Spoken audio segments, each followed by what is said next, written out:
Dr.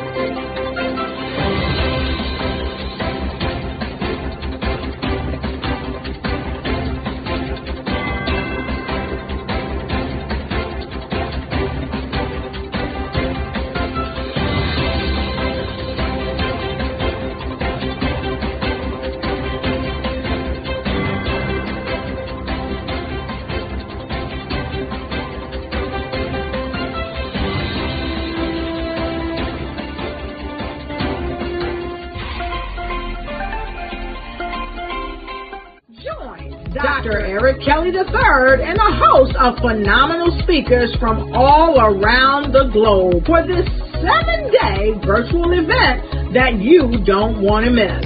The mission of the Black Business Expo is to raise scholarship money from kids all the way from high school all the way from college. The Black Business Olympics is one of the largest Black business showcases in the world. It is an opportunity for businesses and companies to showcase their businesses globally.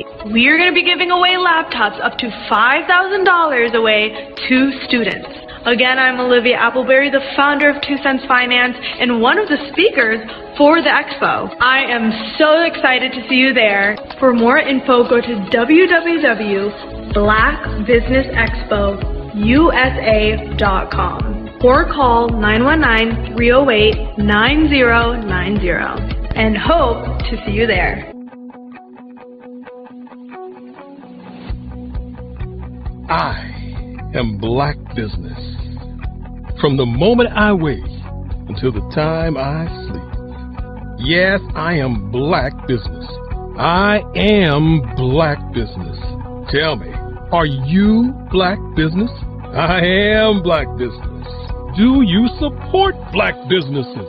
Listen, I support Black business because I am Black Business. Black Business Expo, one of the largest business showcases in the history of Black business in the world. The world! Sign up today at www.blackbusinessexpousa.com or call 919-308-9090. I am Black Business. I am Black Business. From the moment I wake until the time I sleep, I am Black Business. I am Black Business. Are you Black Business? I am Black Business. Do you support Black businesses? I support Black business because I am Black Business. Black Business Expo, one of the largest business showcases in the history of Black America in North Carolina. Join Dr. Eric Kelly III and a host of phenomenal speakers from all around the globe for this 7-day virtual event that you don't want to miss.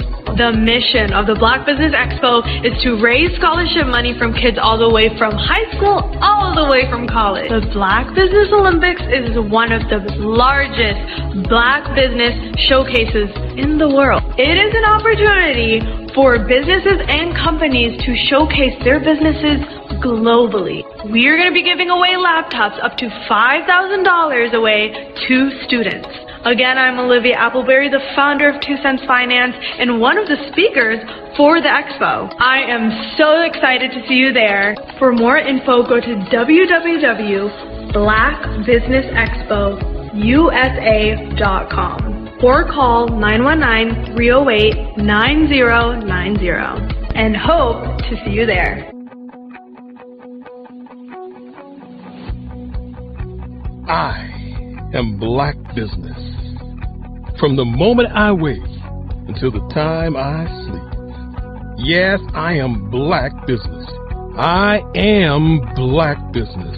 Tell me, Are you Black business? I am Black business.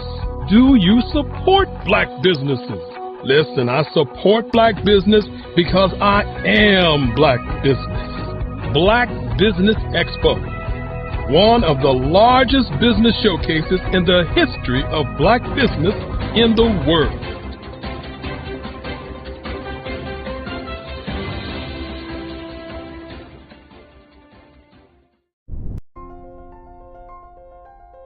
What if you could build your own city? A place where every child can find nurturing people to help them achieve their full potential. A place where every adult can access job training support. Where health education is abundant. Where social justice ruled the land. A place without limitations. Welcome. You have arrived at STEM City USA. It is what every city should be. A safe and trusted community where you find people and resources to help you become everything you are and beyond. STEM City is unlike anything you have ever experienced. It is a digital twin of the world around you, only better. STEM City is about energy and soul renewal. It is more than a digital world.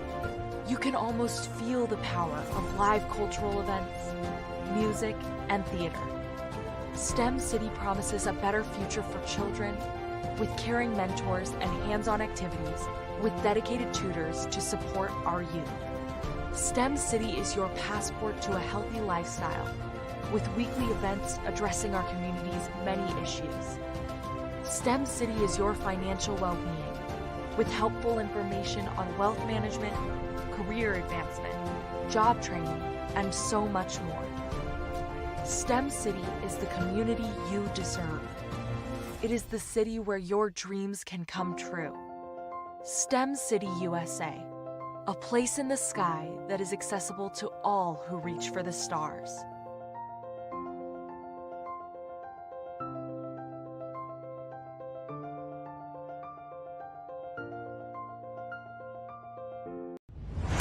Social media is evolving. It's more vibrant, more colorful, more energetic, and so are you. It's not just photos anymore.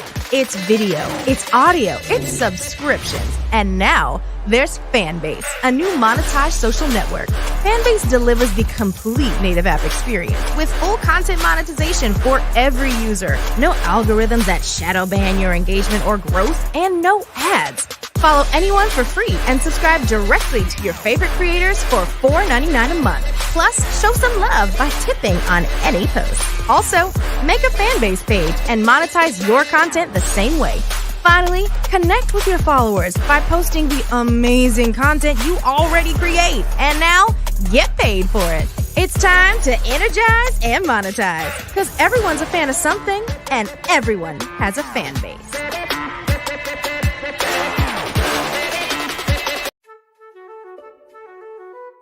This is Dr. Arnold T. Petsworth. He's the owner of Petsworth Vet World, a veterinary clinic in Hopton, Connecticut. His patients include dog, cat, frog, fish, Goldie, dog, and this alpaca. Due to doctor-patient confidentiality, we can't tell you their names. Business at Vet World was steady, and then quarantine hit. Neighbors brought new four-legged friends into their homes. Bunnies. Bunnies everywhere. Dr. Petsworth welcomed these new patients with open arms. The only problem? There were more appointments than he could manage. That's when Dr. Petsworth turned to his American Express business card, which offers spending potential that's built for his changing business needs. He decided to hire a new assistant, Julio, and with spending power built for business purchases, he used his card to furnish a new exam room. Together, Dr. Petsworth, Julio, and American Express Business made sure all the pets of Hopton got the love and care they deserve. And everyone was happy. Get the card built for business by American Express. Absolutely. So our coaching program help people that have the lack of time, that lack strategies, and lack the confidence to go after their dream life. So we help them implement tools. We help them implement, I love to leave the inherited lack of finances or the education behind finances. But it wasn't until I lost my firstborn, my only son, that life changed for me. And where I was going after it all, living the corporate life, hit my 6-figure income, and living in my dream house with my dream man, driving my dream car. Wow. I nearly lost it all. Wow. when I lost my son. And so I realized it only takes one financial catastrophe that can change your entire life. That's what made me start All New Beginnings. Because no matter what's going on in life, there's a new beginning. And because of that, we develop a program called Wise Minded. My little slogan is, don't just dream it, let's live it. If they want to connect with you or work with you, what is the best ways for them to be able to do that? Well, for my social media guru, you can connect with me on every single social media platform as Tanya T. Wallace. 5-Star BDM, Brand Development Masters, is a professional consulting and advisory group keenly focused on business development services for the small to mid-sized business and entrepreneurs. Although every business is unique, they often share business development challenges that can be addressed through smart branding.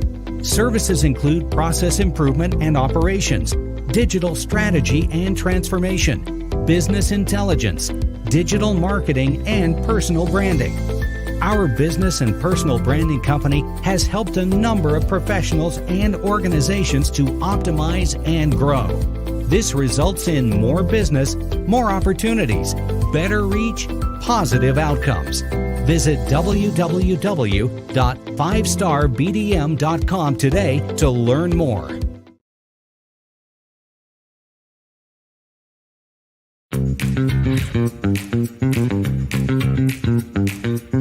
It's time for you to start bossing in social media.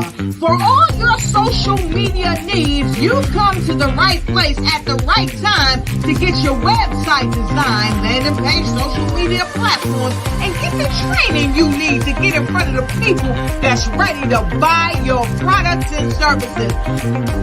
Let me train you with StreamYard, Zoom, Clubhouse, and much more. And let me help you get your virtual professionals, not assistants, because assistants can only assist you, but the virtual professionals can give you that professional flavor that you need to expand your reach and increase your revenue. Jump on in and get in where you fit in and start boxing today.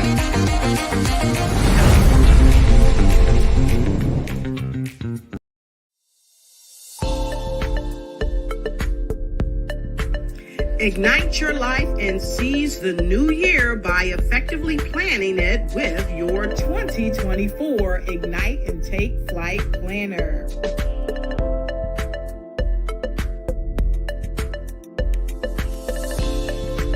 It's time to navigate your success with strategic project management. Win with inspiring quotes from inspirational people that will guide you to the success you deserve.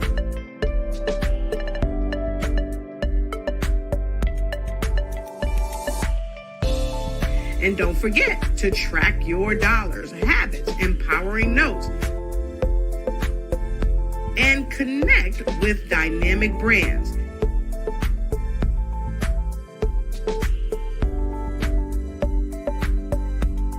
It's never too late to start planning your success. Get your copy now.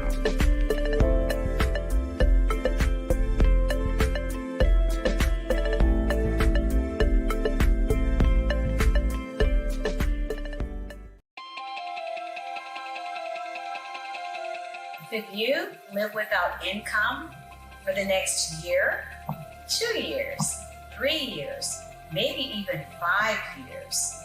You might be thinking, well, that's a silly question. Well, is it? What if some medical event occurs in your life where you no longer can be the superstar in your household and generate that income? Or what about a planned event where your income comes to a sudden stop? Perhaps your employment has been terminated or your business has ceased operating. Are you prepared with a backup financial income? Or what about those voluntary events in life where you decide it's time to disconnect, perhaps retire, stop working? Do you have a backup income plan or something in place? I'm Sabrina Protic, your financial coach, helping you develop an income plan. Your financial tomorrow depends on what you do today. Connect with me for a bright and secure financial future.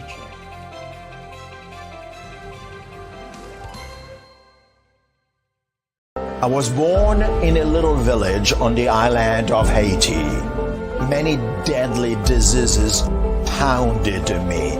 It is as if they were on a mission to end my existence on this earth. I refused to give up. In 1983, I left Haiti and came to the United States of America. And I came with $5, 2 shirts. I didn't speak in English. I came to Atlanta. I got a job. I was a doorman. I was a doorman with a dream. What I used to come on stage. I'd rehearse this moment that I'm standing in front of you. That's the power of a dream. Maybe today is the day you begin acting as if you already have it. And then step out with full force. Take a risk. No condition is permanent. Don't let your situation distract you. You are chosen. You are called. You are born for a purpose in this life. Are you a forward-thinking entrepreneur or business owner? The world is changing faster than ever, and it's time to pivot and adapt to the future. Hello LLC is here to help you do just that. Hello stands for helping enterprises leverage leading-edge optimizations. Our innovative solutions can streamline operations, reduce overhead costs, and give you a competitive edge in a market projected to reach $5 trillion by 2030. By pivoting to the metaverse, businesses can tap into a rapidly growing market that is projected to be a significant part of daily life for 25% of Americans by 2026. As a full digital metaverse agency, the Hello LLC can help you create custom solutions to streamline operations, increase productivity, reduce costs, and drive brand recognition. Why should you pivot to the metaverse with the Hello LLC? By leveraging cutting-edge technology, you can provide immersive experiences for your customers, expand your global reach, and unlock new revenue streams. Contact us today to make the pivot.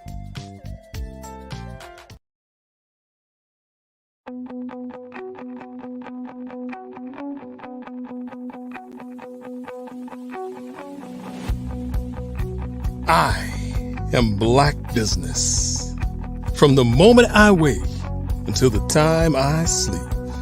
Yes, I am Black Business. I am Black Business.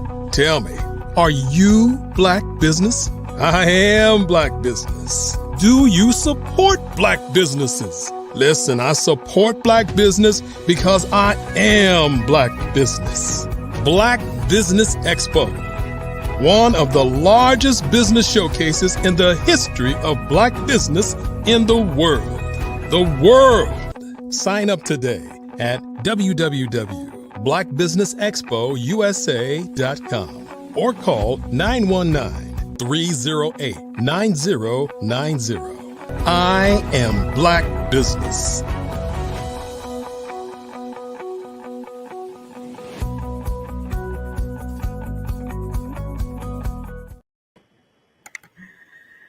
Good morning, good morning, good morning, everyone. I am so happy to be here today, and I'm certainly glad that you are with us this morning. Good morning, business owners, entrepreneurs, thought leaders, and corporations. Welcome to the Black Business Network. My name is Dr. Lotus Rashay, and I'm your business moderator for this morning on the Black Business Network. The Black Business Network is a 24-hour business network showcasing Black businesses, Black owners, entrepreneurs, and thought leaders worldwide. We have speakers from North Carolina, London, Singapore, Africa, Japan, and cities all over the United States. The Black Business Network is a global community sharing its business knowledge, empowerment, inspiration, and what we do is we help to educate businesses about, you guessed it, business. And this morning, as we start, we have a phenomenal speaker that's about to grace us. Our first speaker is Daryl Anderson. Let me tell you a bit about Mr. Daryl Anderson. Dr. Daryl Anderson, or Daryl B. Anderson, is the bereavement coordinator for the Bishop Chaplain, or I should say, and the Bishop Chaplain of Pruitt Health Hospice at Atlanta, Norcross, Georgia. In addition, he's also a seasoned lead bishop with over 28 years of experience in increasing responsibility in congregational leadership. He engages in community missionary work and faith-based outreach and devising strategies to sustain long-term operational goals. Also, he has a number of accomplishments to his pedigree. He is also a jail and hospice chaplain and a bishop.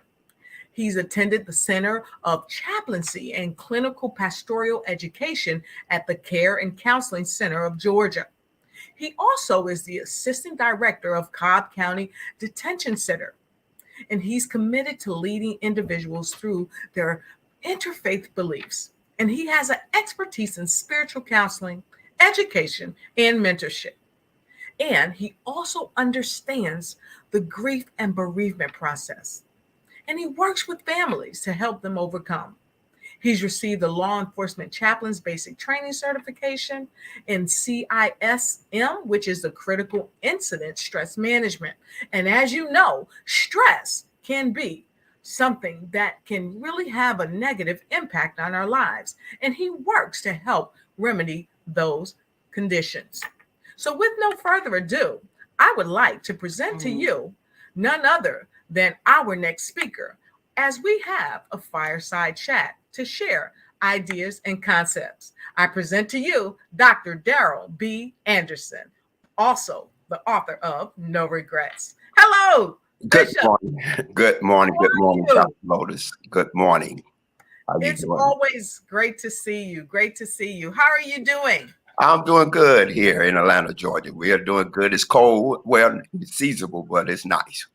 All right. Fantastic. So I'm so happy to have you here, Dr. Anderson. You are always doing great things all around the world to help people to really be their very best. So I like to ask you a couple of things because we have people all around the world that are watching and that could really use the skills, the talents, and the wisdom that you have.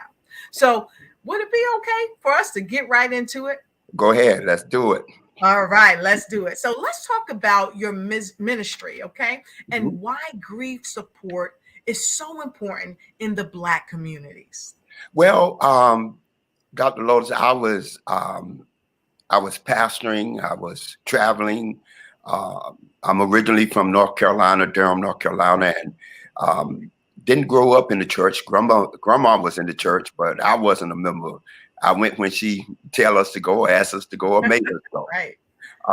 But God called me into the ministry over 30 years ago, and I was working for a company then, well, IBM, and eventually I just left IBM and started full-time in the ministry. And God blessed me. He allowed me to go from Durham, North Carolina to different places, to Africa, Jamaica, just basically around preaching the gospel. Right. But because of the lack of time, back in 2017, my mother developed dementia. And she was a single mother, did great. I mean, a marvelous time. She just raised 3 kids, basically by herself. Don't mean she didn't date. We didn't know she was dating, but she dated, right. But all that. But still, she made sure she put her kids first. Right. And she made sure, me being the oldest, that I took on the responsibility of looking after my brother and sister. And so that was instilled in me from early on. Right. About to bring it together. When she developed dementia, she was very smart, and she told me exactly what was going on. She said, before it happened, she said, this is what's going on. I can't remember things, because she always was into some kind of the healthcare or taking care of people type thing. And she said, this is what I want you to do. And being the oldest, I didn't question her. I said, well, let me do what you asked me to do. Right. And that's when it all began to unfold. The POA, understanding what a POA is and how to take care of someone and everything that was needed. But I was at that point just walking through it, didn't know it. And then when she had to go into a facility, I was calling around and I found out that being a dementia patient, she only could go in a memory. So Doc, let me stop you for one moment here, because some of us may know what a POA is, but for some of us, we may not know. So tell us what a POA is. The POA is the power of attorney. You have to you have to have that. Even though I'm her son, I was her oldest son. That was still necessary. I just couldn't attain and do what I wanted for her without having that POA. Right. And so I had a lawyer to draw that up, as well as a POA for the health care. Because when you she goes to a hospital, they want to know, are you the medical POA part of it? Right. So I had to have that done. And like I said, it was just, you can even now with just so much at that one time that it took me by surprise. But I walked through it. With God help, I walked through it. And while she was in the medical center, they asked eventually would she like to go into hospice. And coming from a Black community, cultural, you know, heard all this stuff about hospice, the myths about hospice. And now that I know they missed, now I told them, no, you're not going to kill my mother. You're not. Right. But the lady educated me on hospice. And eventually she succumbed to her illness. Then in 2020, my sister developed ALS. And I had to take care of her. She wasn't married all these years. And I saw her going from mobility to where she couldn't even move her fingers. And she eventually succumbed to her illness. Right. And the Lord, only way I can say it without time, he pushed me into the field I'm in now. I said, I don't want anybody else in our community to not be educated on the healthcare that's out there. I had pastor churches and still pastor churches, and this was something new. And I knew the Black churches and the Black community, we was a necessity for this type of teaching. So now that's why I'm in it. I eventually got all the credentials I needed to go into hospice and to be a bereavement coordinator, as well as now to give back in the community and educate community on these. So Dr. Anderson, I want to kind of go back, because you shared with me, not only did you go through dealing with the grief process and having gone through it myself, losing my mother, it is an arduous process. Right. And you shared that you had to, not only while you were taking care of your mother and going through the grief and the loss process, you had to understand what a power of attorney was. You had to deal with the medical personnel. You had to also deal with your families and your own internal struggles. And so there must have been a lot of grief going on there. And so because of that, and then you had to turn around and deal with your sister, which I can only imagine had to be just devastating.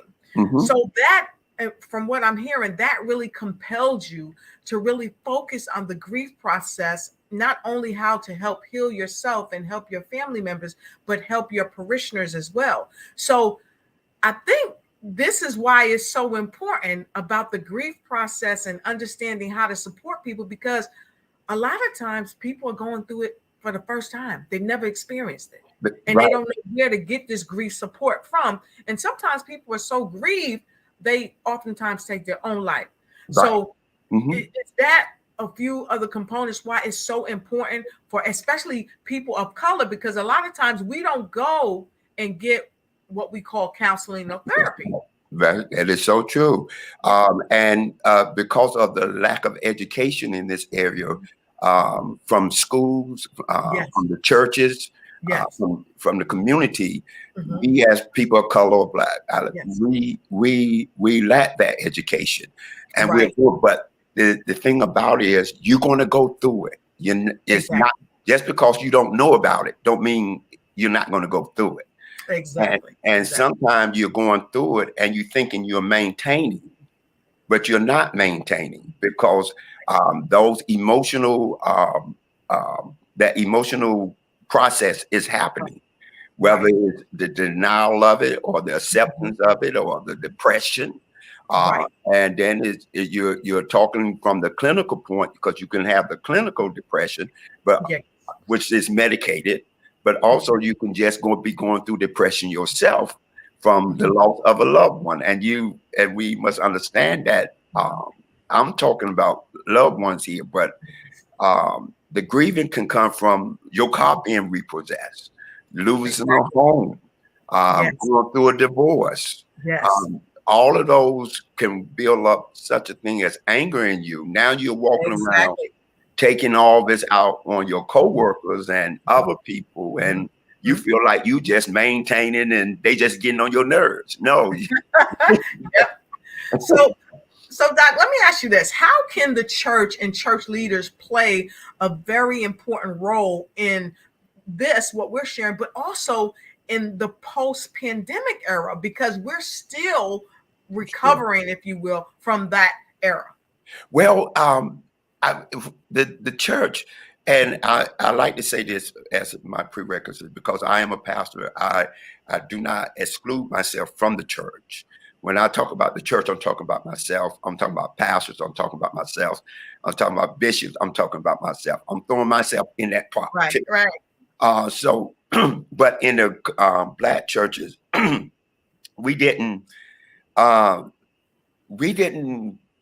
we spiritualize stuff.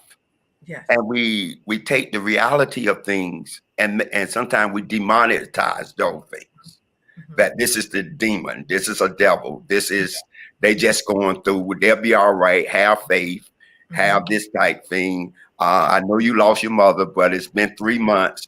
You should be over it now. Or it's been a year. Why you still crying over?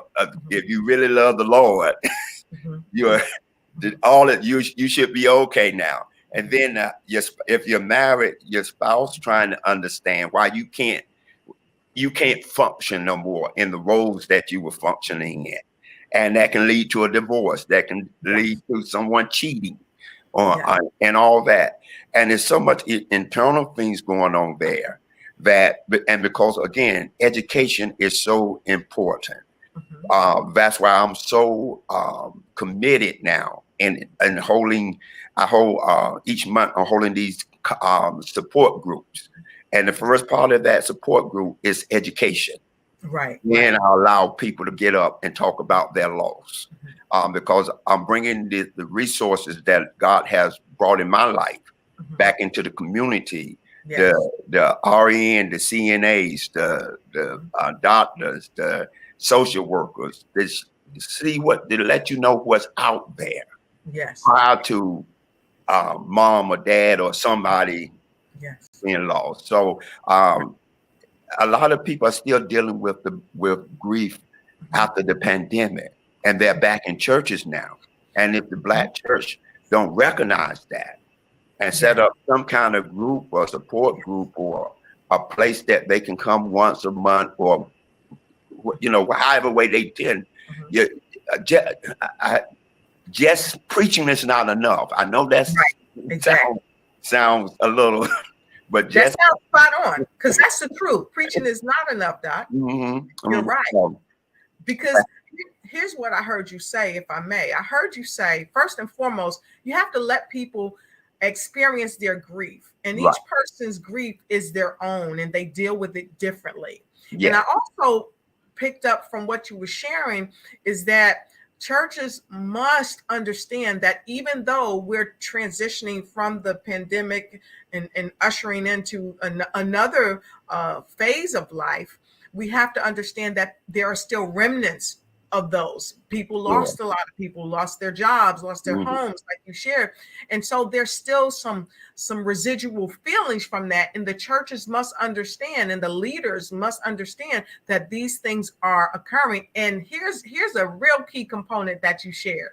They must be equipped to deal with the people by going and getting these certifications so that they can help people. And you talked about the different levels of grief that people are feeling. Some people are feeling emotional grief, they're feeling depression and things of that nature. But here's another caveat to that. They also are feeling spiritual depression and sometimes spiritual disconnect, especially when they've lost a loved one. They're questioning source energy. So with all that shared, I wanted to circle around and ask you this, because you talked about the different levels, if you will, of the depression or different stages of experiencing grief. So let's talk about some of the stages. Can you tell us maybe one or two stages that we might experience when people are going through grief? Sure. There's different stages. One source is there are 5 stages, and the different stages as we experience, but they have them in order, but you don't have to experience them in order. That could be denial, that can be of depression, acceptance. Eventually, you're going to accept that this is what happened. Anger, people can become very angry, emotionally disconnected from life. And with all of that, they also breed things as suicidal. People now, I don't want to, mom gone, I don't want to be here no more. Exactly. Especially in different times of the season of the year. People can become so overwhelmed with things and with issues, and trying to remember at different celebrations that mom was there, dad was there, but now that chair is empty, and we're staring at this empty chair now. So those are emotional facets in our lives that disconnect us from life. And the sad thing about that, Dr. Lotus, is that we thinking that we are coping.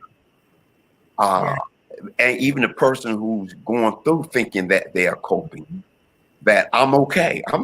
Well, I know it's been a month now. How you feeling? I'm okay. I'm okay. God got me. God got me. He's doing a work. I'm still working. I'm still moving. But yes, you're externally you're moving now, but internally you're hurting. And if you don't understand that hurt that you're going through, it's going to be very painful. One of the things that happened, I told you I was very transparent in my mother and my sister, and that was in a 4-year period there. I lost both of them. Right. Immediately after my sister passed, that was in 2020, the year of the pandemic. She passed July the 2nd. And the next month, I did a stay of 5 days in the hospital. I thought it was COVID, and found out that it was not COVID. I had been so much under stress that my sugar had went up, and I never had that experience in my life. Exactly. And you know what? I want to share with you. I know it had to be devastating, and I can attest to those type of occurrences, because when during the time I was losing my mom, my hair was falling out, I was losing pigmentation, and when you talk about people committing suicide, not committing, but people that are suiciding, you know what, Doc? I found out that people often don't suicide the same way. You can lie in bed, because God knows when my mom left here, I was ready to go with her, but I didn't want to eat. I didn't want to talk to nobody or anything like that. So and we deal with it in different ways, but this type of loss affects us on a cellular level. And that's why oftentimes our blood pressure will raise, and we have all manner of illness going on in the body. So let me ask you this, because you said something really important. A lot of times people say, I'm okay. And they just keep pressing on and keep pressing on. So I would like to invite you, all of our viewers, please write this down. Take these notes, because this is powerful. So Doc, I want to ask you this. What might be some of the emotional signs that a person may be experiencing? Sure. If some of the emotional things that might be experiencing, um, again, the physical part is that, like you said, the hair loss, the isolation, not being wanting to be involved or go places, feeling that I need to be by myself all the time. I'm just here. And I want to be by myself. Spiritually, I have had people where they're not going to church anymore. I'm not going to go back to the church. The church wasn't there for me. The people in the church is not there for me.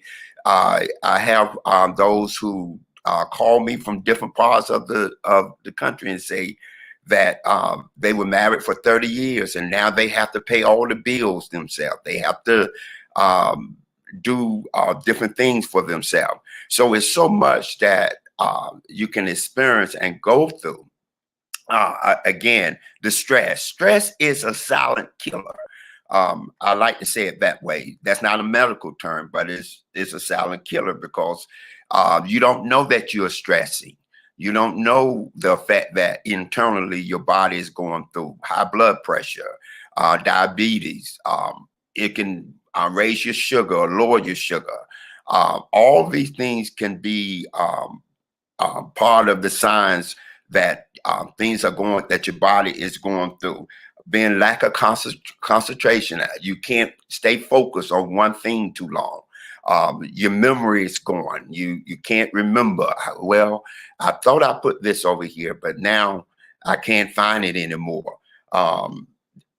Disbelief that is this really happening to me? How can a God who loved me so much, how can he allow this to happen to me like that? Why would he take mom? Why would he take dad? Why would he take my child? Those type things, confusion. So again, it's so much that can you can go through, and it can be, you can become part of, and this take a wear and tear on your body. So Dr. Lowe's, I want to say one thing because I don't the time while we're here. I want to definitely bring this point out, and I would be very remiss if I didn't. Working in hospice, to come on hospice, you have to. It's a 6 months plan. They're saying that you can. They give. God is the only one who knows when you're going to pass. But the hospice people say in order to be diagnosed to come on hospice sick. Right.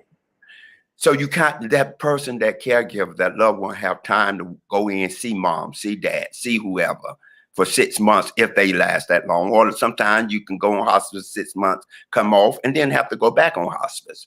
Those are the type things with hospice. But I also deal with mothers, especially mothers now, who son was murdered or was shot.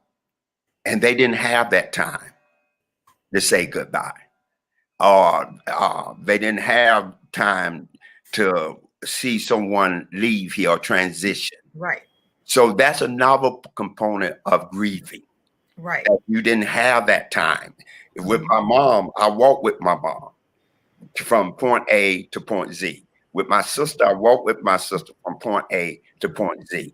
But then now, as I'm out here in the community, I'm getting people who didn't have that time to walk with that person. They said goodbye that morning, and that person didn't make it back that night. Right, right. And that's a whole different ball of wax. So, Doc, we have given so much to all of our viewers in regard to how we're transitioning from day to day, and how you help people and how leaders can help people when dealing with grief as well as challenging times in their life. So I want to talk more about other things that you do as a leader in the community through your ministry and through any other philanthropical things that you do. So share more with us other things that you do. Okay. The main thing that I'm very committed to, and let me say, I love church, I love pastoring, I love worship. I was in it, like I said, for 30 years. I helped plant, or at least planted 2 or 3 churches. And God blessed me, and it grew.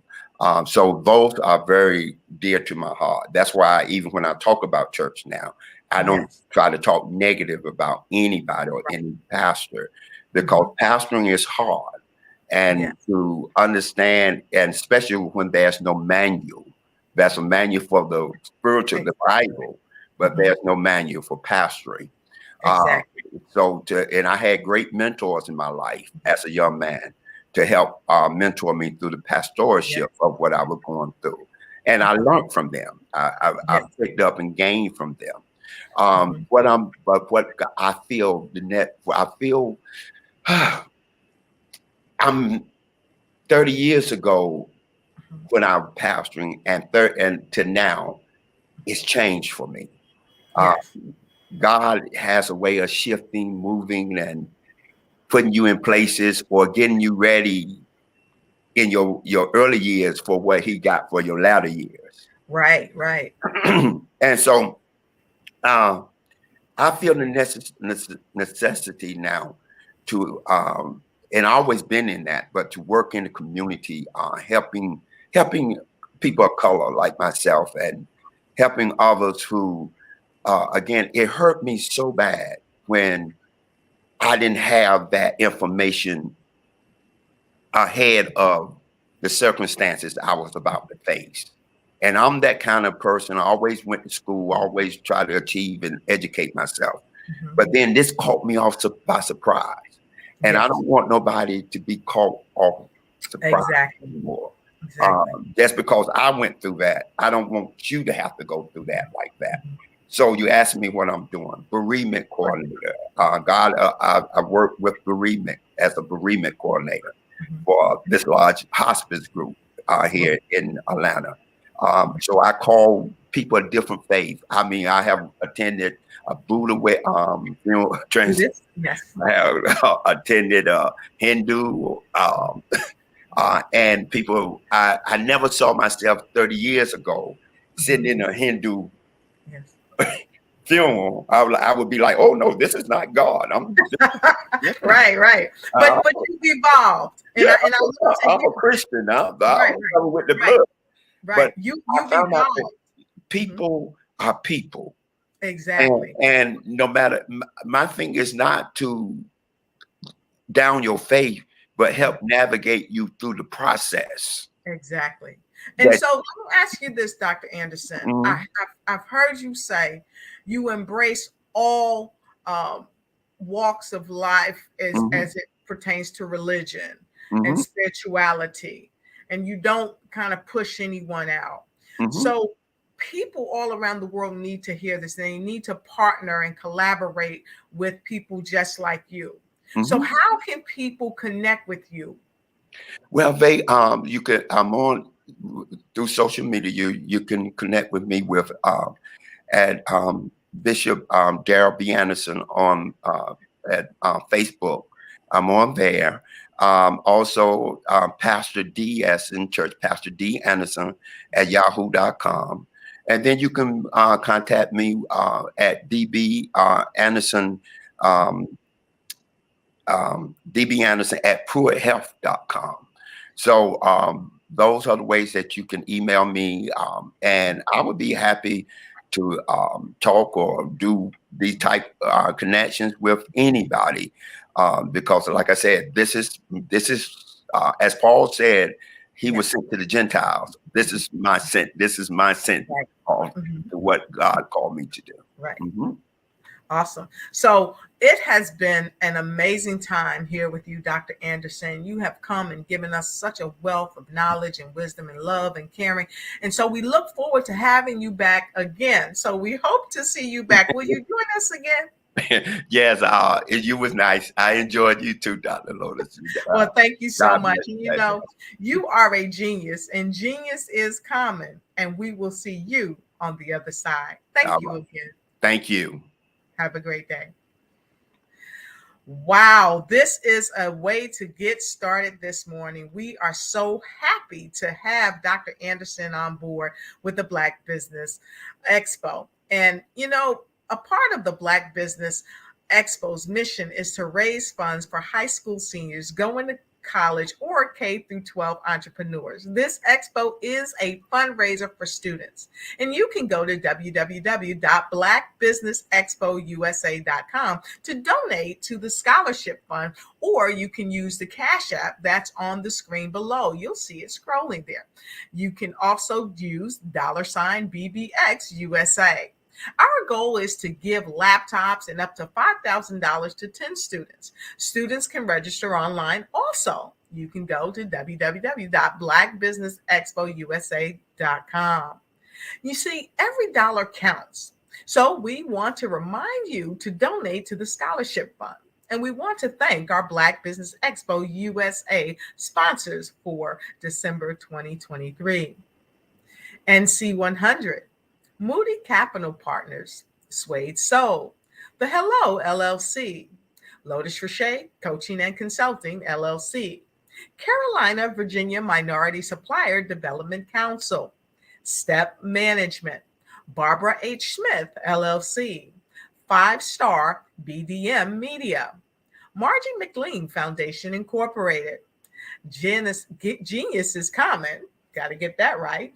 Earth Essentials, Milani Shani Global, Executive Women's Success Institute, The Quality Coaching Company, Superwoman Business Services, Creative Force Studios, Lee Entertainment, Artistic App Design, and of course, Black Business Expo USA. Genius is coming, and I'll see you on the other side. Did you know that approximately 333.34 million businesses exist today, according to a report from 2021? And you may be one of those businesses, or maybe you're not in the business market yet, but you're aspiring to be a business owner. Well, guess what? You're in the right place at the right time. Because let's face it, everything is about timing and opportunity.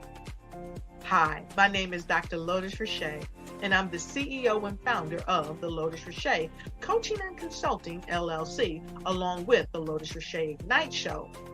15 minutes of success with Dr. Lotus Richey, as well as books to boom your business and bring who you are. And today, I want to bring this amazing message to you about the Black Business Network and the Black Business Olympics. See, the Black Business Network and the Black Business Olympics is designed to help people just like you, that's right, that look like me, to take their business to the next level. Not just in your front yard or your backyard, but globally. The Black Business Network and Black Business Olympics is designed not to just help you survive, but to help you thrive.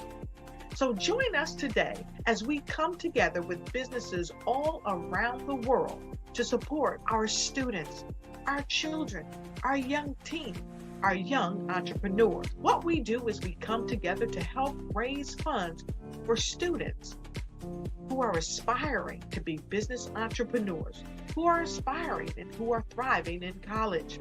We endow them with a wonderful opportunity to gain scholarship of either a laptop or several thousands of dollars. And we invite you to help be a contributor to this amazing opportunity to help someone that looks just like you. So join us today at our website and let us connect with you and help you ignite and take flight in every area of your life on the Black Business Network and the Black Business Olympics. I'll see you on the other side. Prepare for what's coming and dominate in economic winter. Stand strong and thrive by showcasing your great products and services globally through the Black Business Network and Black Business Olympics. The Black Business Network has showcased over 2,000 companies with over $7 billion in sales each year.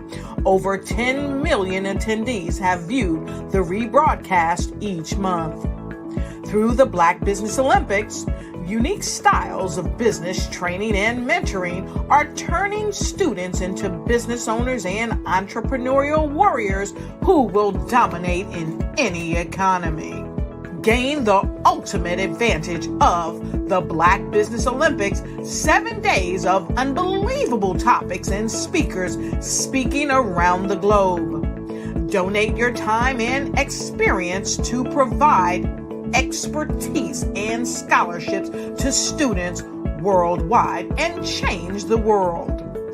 Now, more than ever, new insights, tools, strategies, and capabilities are needed. This is your chance for a major presentation to the world. Fill out the form and join the more than 2,000 speakers who have presented to over 200 countries.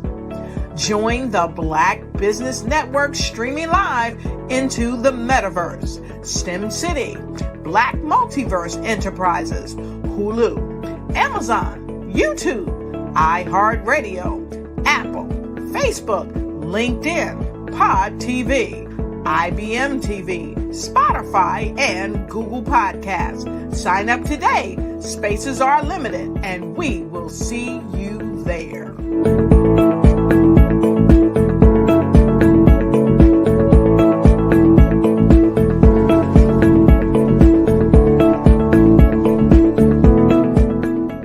Hello, I am Dr. Eric Kelly III, the visionary strategist and founder of the Black Business Olympics. I invite you to showcase your Black-owned businesses on the Black Business Network global stage. The Black Business Olympics is a global Black Business Network platform that propels Black-owned businesses into the international spotlight. By showcasing your business on the Black Business Olympics platform, you can reach a worldwide audience of potential customers, partners, and investors. You can also establish yourself as a thought leader and expert in your field, attract lucrative partnerships, and more speaking engagements. In addition, the Black Business Olympics platform provides a valuable opportunity to connect and collaborate with like-minded entrepreneurs and business professionals from around the world. This can lead to new business opportunities, ideas, and relationships. Finally, by sharing your story and expertise on the Black Business Olympics platform, you can inspire and empower others. This is a powerful way to make a positive impact on the world and leave a lasting legacy. If you are a Black-owned business owner, I encourage you to seize the opportunity to showcase your business on the Black Business Olympics platform. It is a once-in-a-lifetime opportunity to make an indelible mark on the world. Be one of the 1,000 visionary entrepreneurs who are changing students' lives, shaping industries, and leaving an unforgettable legacy for their families. Unleash your voice on our global stage and watch your business thrive. Black Business Olympics is one of the largest Black business showcases in the history of Black business in the world. Yes, the entire world. Just give me a call today at 919-308-9090.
Dr. Eric Kelly III and a host of phenomenal speakers from all around the globe for this 7-day virtual event that you don't want to miss. The mission of the Black Business Expo is to raise scholarship money from kids all the way from high school, all the way from college. The Black Business Olympics is one of the largest Black business showcases in the world. It is an opportunity for businesses and companies to showcase their businesses globally. We are going to be giving away laptops up to $5,000 away to students. Again, I'm Olivia Appleberry, the founder of 2 Cents Finance and one of the speakers for the expo. I am so excited to see you there. For more info, go to www.blackbusinessexpousa.com or call 919-308-9090 and hope to see you there.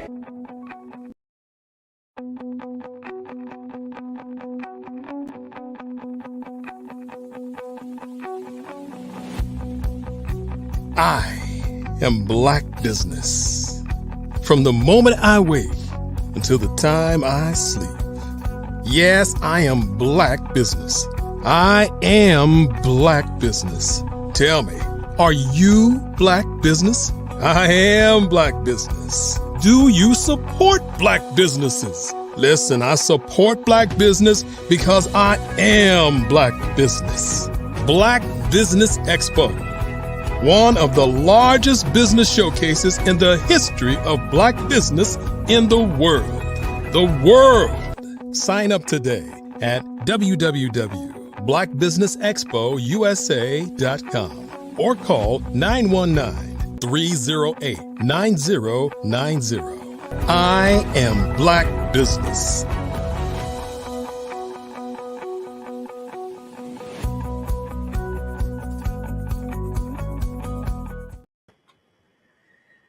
Hello and welcome back to the Black Business Expo. This is another amazing day for us to communicate with you, everyone around the world.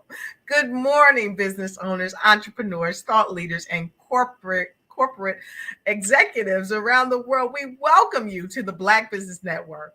Hello, my name is Dr. Lotus Rashay, the CEO of Lotus Rashay Coaching and Consulting LLC and the host of the Lotus Rashay Ignite Show. And I am your business moderator for this morning for the Black Business Network.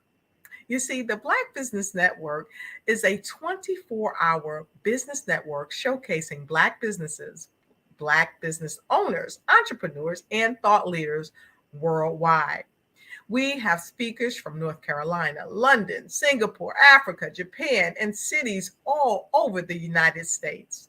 The Black Business Network is a global community sharing its business knowledge to empower, inspire, and educate businesses about business. And the speakers that come and share their light and love with us are simply amazing. And of course, we've got another dynamic speaker headed your way. Our next speaker is Virgil Thornton. Virgil G. Thornton Sr. is a native of Newport News, Virginia. He has been married for 32 years to Dr. Michelle Boone Thornton. Virgil is a colon cancer survivor and a proud father of twin daughters and one son. He's worked as an electrical nuclear technician for several years, and he is certified to foster and respite care parent. And he is just an amazing person. And yet, at the same time, he has all these personal accolades. He can't leave out memberships because they bring us power. And he is a member of the 200 plus Men of Virginia and a member of the John C. Maxwell Leadership Group. He has served as general manager of Dodge, Infiniti, and Lexus dealerships in Huntsville, Alabama, and Virginia Beach, Virginia. And he's worked in the automotive industry for over 25 years. Mr. Thornton has owned several businesses in the food service and recording industries. He currently serves as a deacon in his church and as president of CMV Communicators LLC, which provides corporate and organizational leadership training, public speaking training, and personal development services. Mr. Thornton was ranked among the top 27 speakers worldwide in 2015 during the International Toastmasters World Championship of Public Speaking Contest. And he's also a TEDx RVA Open Mic First Runner-Up recipient. I present to you Virgil G. Thornton. Good morning, Dr. Ludis. How are you? It's a great day in every way. It's so great to see you here. So Yes, happy to have you here. We welcome you and we appreciate you and we thank you for your genius. Did you know what, Virgil? What's that? Genius is coming, and I'll see you on the other side. I'll see you on the other side, Dr. Ludis. Ladies and gentlemen, good morning. Again, my name is Virgil Thornton, president of CMD Communicators, LLC. And we believe that total engagement establishes your true potential. A little bit about myself. Again, I do have a lot of background in leadership and management in the automotive industry, also in entertainment and the food service industry, as well as civic activities. And of course, looking at that background, I see leadership at a lot of different levels. And that's very interesting because at CMD Communicators, we've discovered that leadership directly controls a team's engagement level. And if I could repeat that, the leadership directly controls a company or business members' leadership level. What am I saying? There's a problem. And of course, all businesses are in business to solve problems. Some of you may remember the singer Dionne Warwick. She was Whitney Houston's aunt, an R&B singer.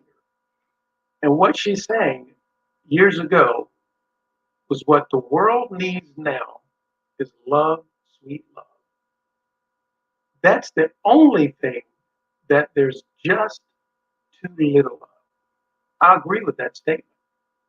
But also I'd like to add, what the business world needs is sound, solid, and sincere leadership. Sound, solid, and sincere leadership. The latest data from Gallup survey, which Gallup is the largest survey company in the world, they state that only 32% of our team members are engaged in their work. In other words, 3 out of 10 members on your team are working at their potential. And CMD Communicators believe that total engagement establishes one's true potential. So 68% of your team members, or in the business world, are just going through the motions or exploring other options. They're actively disengaged. And unfortunately, management can control that. Because the engagement level of a company is a clear indicator of the team's culture. And team culture is directly affecting the external engagement. What is external engagement? How your employees or team members interact with the customer. How are they interacting with the people that are basically paying the bills, the people that are paying for your services? How are they interacting with those persons? And that's your external engagement. And that is guided by the leadership, but it's fueled by your mission statement and your vision. What am I saying? Why? Why are you here today? Why did you take this time out to engage with the Black Business Network? What are you looking for? What are you hoping to gain? And the same thing with our companies. Why does CMB Communicator go in? We go in with our executive coaching team and our team that help with leadership and also presentation skills. Why do we do that? And of course, speaking, because speaking is extremely important to leadership because we must be able to communicate our ideas, our strategies. And that needs to get at every level if we're going to have a clear message going back to the mission of our company, getting back to the vision of our company. Because when we break down our company, it's basically in 3 stages: the technician phase, the manager phase, and the vision or the visionary. The owner is totally wrapped into the vision. But the owner, when starting out a company, goes back to the technician. Basically, wear all 3 hats: the technician, the manager, and the visionary. As a technician, we're getting our business off the ground. We have our mission. It's one person, maybe just a couple of people. We have a vision as to where we're going. We're marching along. Then as our company expands, we get into the management stage, which is basically that second level of leadership. First level being leading ourselves. We must be able to lead ourselves before we can lead anyone else.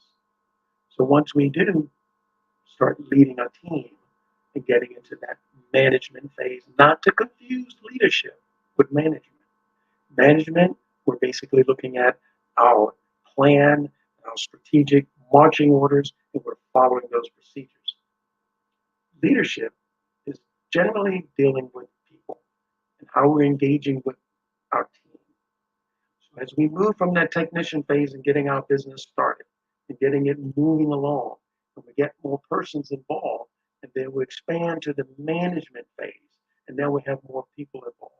That's when we're now building a culture. And our leadership has a lot to do with that culture. For instance, most people don't leave companies. They leave managers or bosses. So that engagement starts at that management level. And then as we were speaking about with the vision or the visionary, once we get into the visionary stage, we step away from so much of the managing of the company, and now we're strategizing where our company is going to go from the level that we were in with being the manager of the company to the visionary stage, and where would I like my company to be 3 years, 5 years, 10 years, 15, and some big companies 50 years, 100 years down the road. That's how large some companies' visions are. We're looking at Amazon. Amazon wasn't birthed just looking at coming out of the stage of dealing with books. It grew, and the vision was to get into what it's doing now, to be a competitor to Walmart, one of the largest retailers in the world. And now look at what Amazon is doing in their vision and where they're going from here. I've been in the automotive business for many of years, a lot of years, over 2 decades.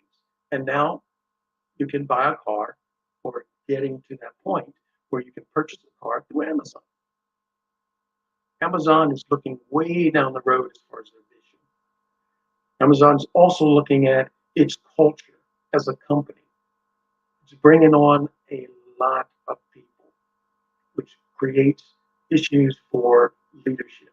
And they want that leadership message from the company's mission statement to be pure through every level of their company. What about yours? Everything we do, every touch point of our company should be engaging with our mission statement. And I harp on that because if every member of the team doesn't understand the mission statement, then we're kind of off track, because the mission statement is the GPS of our company. It's telling us where we're going. It's telling us why we're doing what we're doing. Amazon has one. Microsoft has one. Apple has a mission statement. And everything that the company does, let's go back to Apple. Everything that Apple does, you look at their mission statement, you'll see that they're in that innovation and bringing that product to market. Same thing with Google. Google has a mission statement. They know why they're doing what they're doing. And of course, they know how to do it. But we first go back to why, the mission statement, and why that's so important to the leadership. The leadership is the navigation for those who are following them. They're given direction. Mission statement gives direction to the leaders. The leaders give direction to their followers. Extremely important. So what is the solution? The solution is training. NFL coaches go through a lot of training. NFL, of course, football organization in the United States. Different from, of course, football overseas. But coaching, you want to be a great coach, you want to be a great coach, there must be training. You're going to be a great player in any arena. There has to be training. My question, when was the last time you or members on your team attended training on leadership? You may be a great leader, but we all can be better. It said that practice makes perfection. I kind of disagree with that, as my mentor has trained me also, that practice makes improvement. We can always improve on whatever level we are. We can get better. By practicing, we just get better. We get better, and we get better. So as a leader, you need to get better and get better and better at leading our team. I'd like to ask the question, have you thought about a leader in your past or in your present that you would say, now that person's leadership style I really like? It goes back to that person more so than just their leadership style. Because when we speak about a sound, solid, and sincere leadership team, sincere, the leader wanting to be sincere with its followers have to gain its followers' trust. The followers have to look upon that leader as a person they would aspire to become, or characteristics they aspire to gain from that leader. If we looked at it in the military and looking at leadership, sometimes it has to be authoritative, which is a leadership style. It has to give direction, and followers have to follow. There's no time to think about what you're going to do. We can't discuss it. You don't have that kind of time. It could cause lives. And of course, that's the extreme. But a lot of companies prefer CEOs who've actually been battle tested, meaning gone to war, because they dealt with a lot of issues that most people won't deal with, and they still keep their cool head about themselves. So when we look at that, leadership is extremely important. It's sincere. We understand that we're leading people and people's lives. So when we move from that technician stage of business to the manager stage of business, then we actually bring on people. And we need to be solid in our leadership, understanding our leadership style, understanding the leadership style that works best with our followers, and it can be different. Those leadership styles can change depending upon the personality of our followers, which is some of the things that we do at CMB Communicators. We go in and we look at a company, we find out on that scale, a 1 to 5, the leadership team, where are they? Most teams that we've found, and I challenge you to look at your team as well as other teams, is level 1. Level 1 being the position level of leadership. A person is brought in onto our team, a person is in our team, and they're promoted to that first level of leadership, position, Oh, I'm a manager, I'm a supervisor. So now I'm a leader. Yes, you do have leadership capabilities and you do have leadership responsibilities at that first level.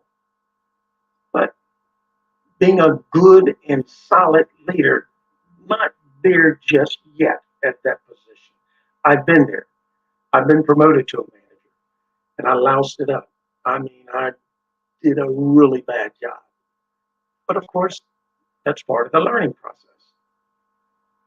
Failure, well, success is failure turned inside out. We're going to fail at something. We learn from it and we move forward.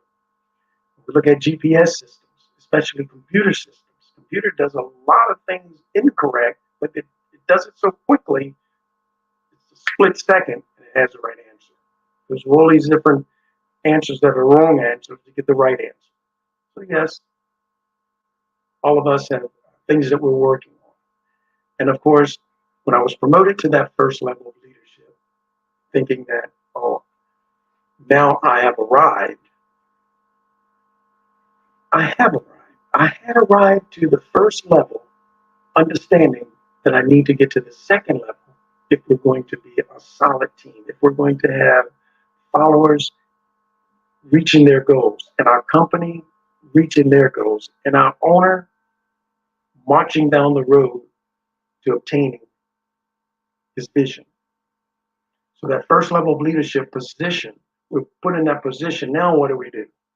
And when we go in as a coaching team, we find out where the managers are in their thought process and in their procedures and how they're interacting and engaging with their followers as to which level of leadership they're on. To get to sincere leadership, we must get to the second level of leadership. Permission. Yes, as a leader, we have to get permission. We have to get permission from our followers to be their leader if we're going to have true engagement. And of course, there are ways to do that. It's not a manipulation, it's a sincerity. We're there to help. We're there to help our team members reach their goals. One of the greatest, wealthiest men in America once said that if you help enough people get what they want, you in turn will get what you want. So it's about helping. It's about that sincerity, shouldering the responsibility of our followers that they reach their goal. Unfortunately, I've found that a lot of leaders force their leadership upon their followers. If you don't do this, or inject that anyway, that presence, that if you don't do as I say, then out the door you go. Not so quickly. That costs the company money, resources, to bring in another person and train that person in the way that we do business within that company. So to just get rid of a person is not necessarily the answer. If we're going to build a good company and take that good company to a great company, which all of us want a great company, we want to make sure the team members, the members on our team, are in the right positions. And if they're not, then we need to go in and assess and see what position suits them best.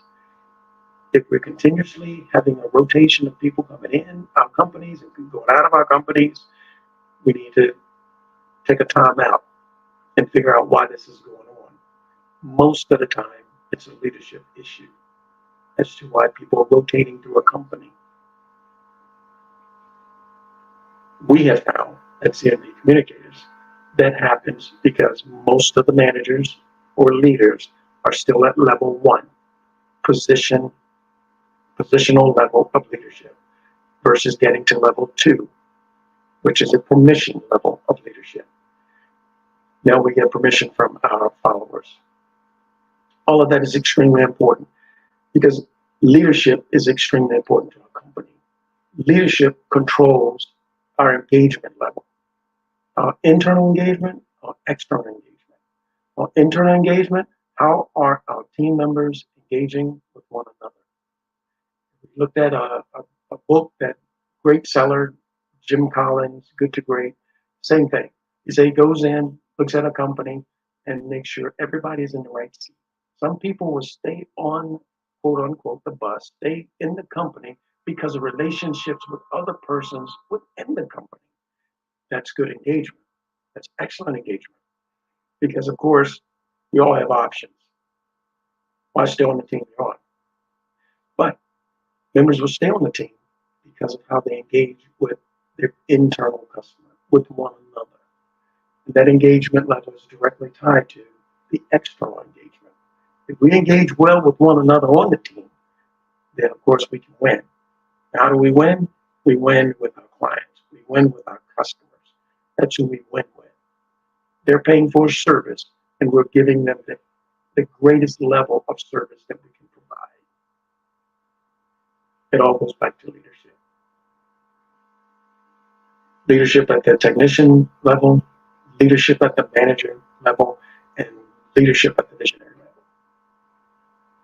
My question to you, the last time you had your team trained on leadership, to find out what type of leadership your members engage with best, because there are different leadership styles.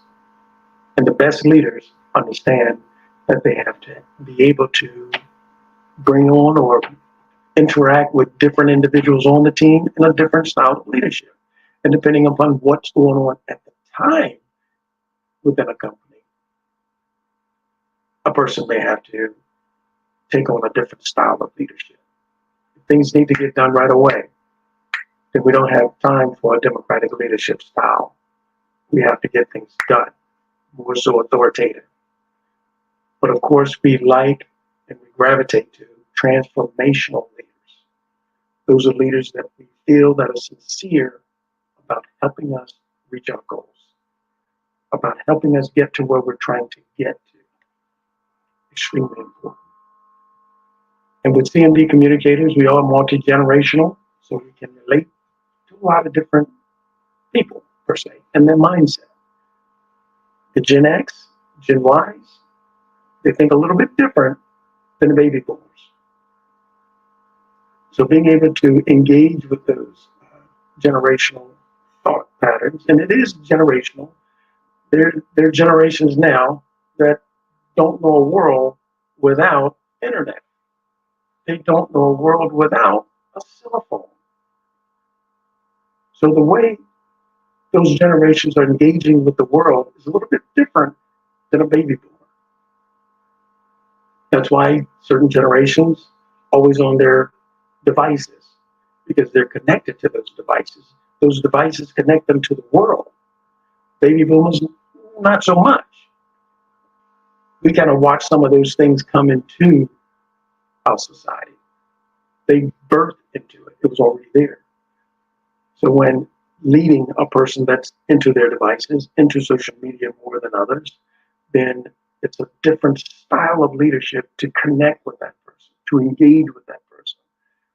Because again, we understand that total engagement establishes one's true potential.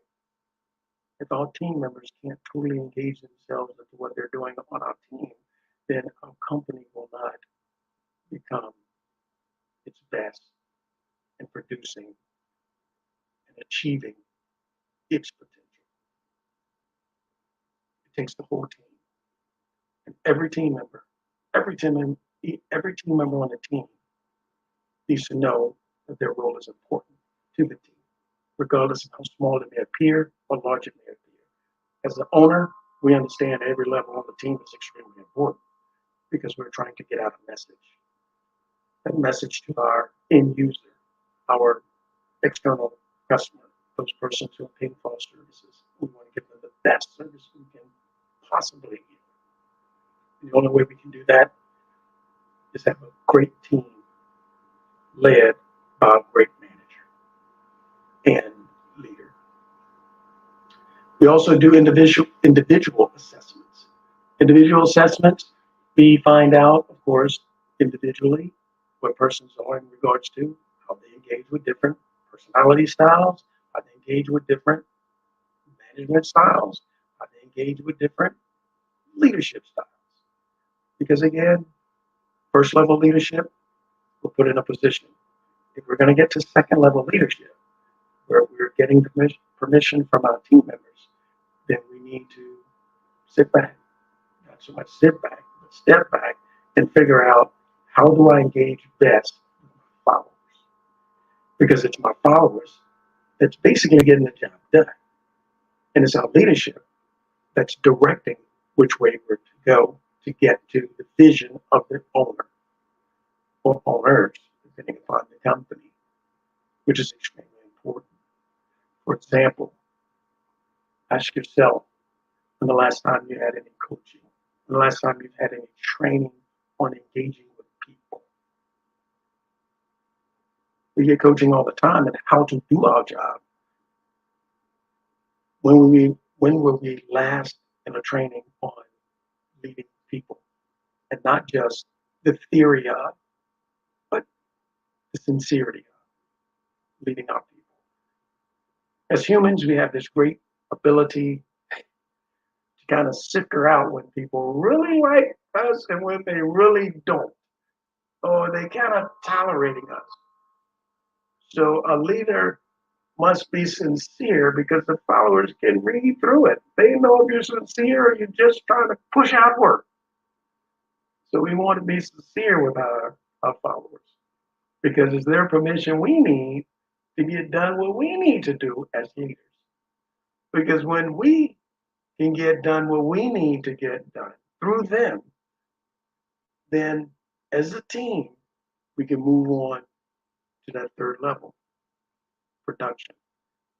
Not everybody's working. And put it to the test. Help your team members reach their goal and see how much more they would engage. Really.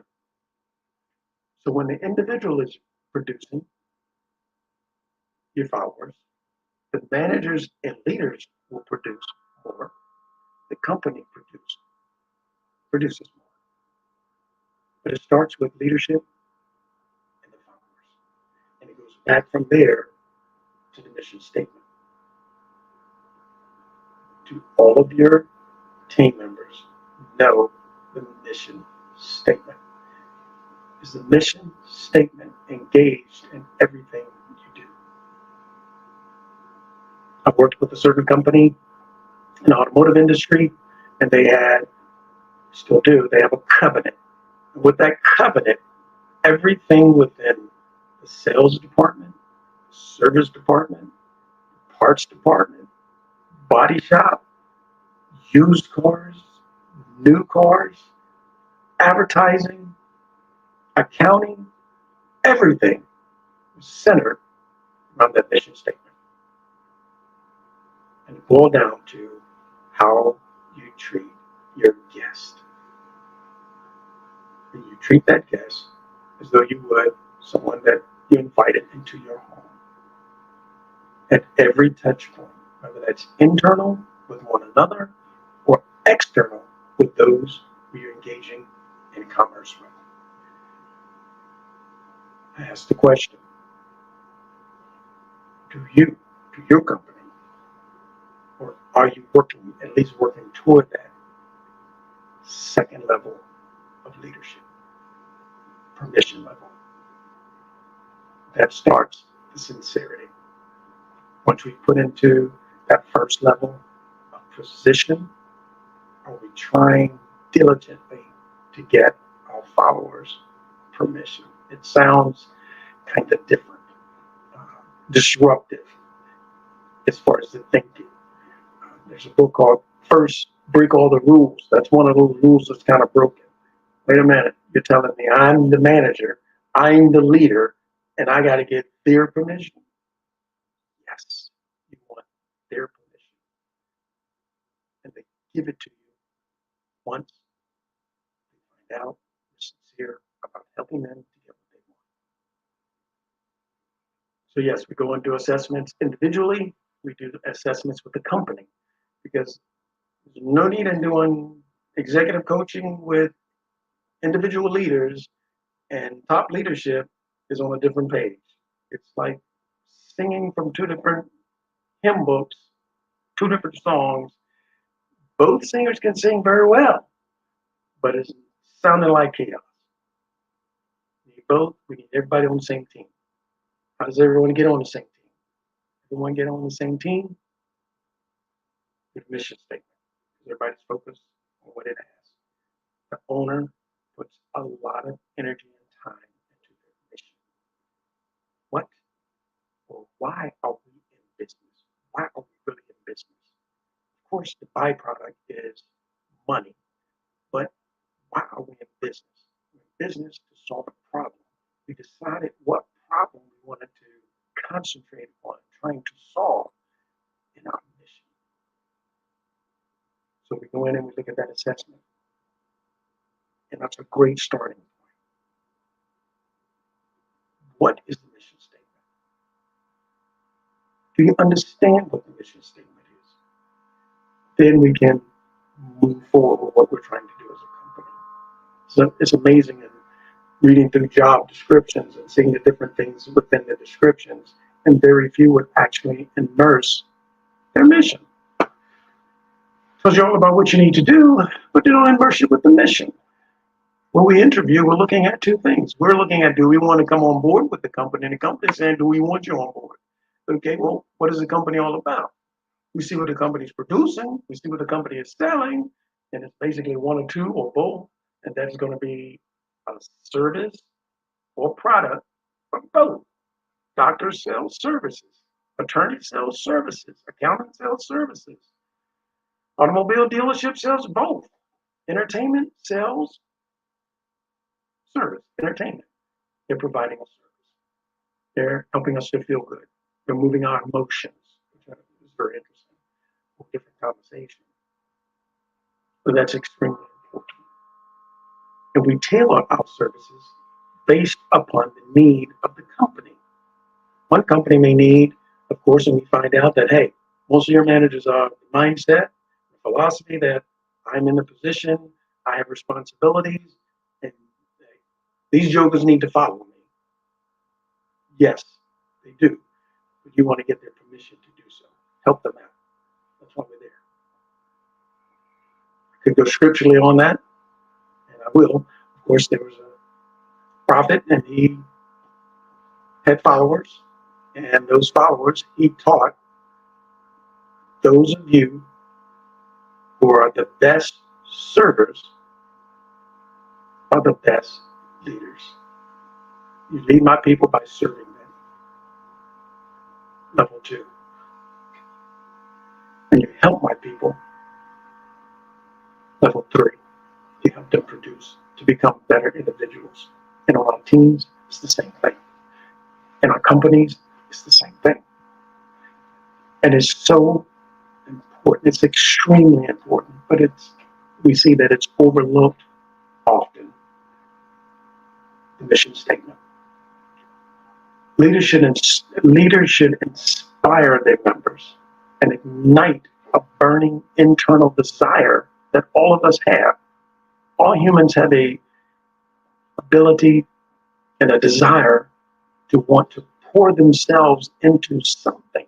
Some of us just don't know what it is, but we want to pour ourselves into it. So we really want to become engaged more than what we are, versus just going through the rut, going through the humdrum, being part of that 68% that just show up and we do whatever and then we leave, versus the 3% that's really engaged in their work. They're getting it done. They're there to get something done, not just the work, but get themselves into what they're doing. They're there to establish their true potential. And sometimes, of course, one job may be a stepping stone to another, which is another conversation, of course. And we, as leaders, gain our followers' trust by being sincere. And being sincere, we must be solid in what we're doing. For instance, leaders must show confidence. Leaders show confidence because leaders should know the way, because they've gone the way, so they can show the way. And followers understand that. They've gone the way, so their leadership know the way, so they're more apt to follow. They must listen to their team members and understand that no one of us is smarter than all of us, unless it's a really small team. And if that small team, then you brought them on for a reason. Every person that we bring on our team, we bring them on for a reason. And we want to be there to help them gain what it is they need so that they can perform. And we do that by shouldering responsibility. A team wins, and a game, the team wins. The team loses, the coaches lost. The coaches are the leadership.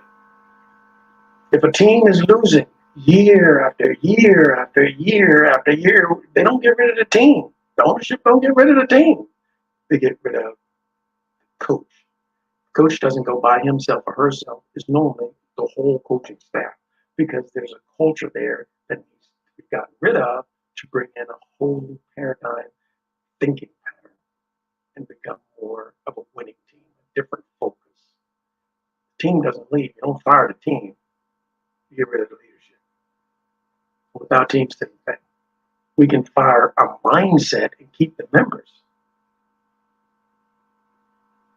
That's where CMB Communicators LLC and our executive coaching staff come in to help change mindsets as to where the team is, where they're trying to get to, in regards to your company, where they are on that scale of 1 to 5. Again, most companies, and I challenge you to look into it, take a little bit of time, just a little bit of time. And you'll see that most companies, level one leadership, I'm in position, that's it.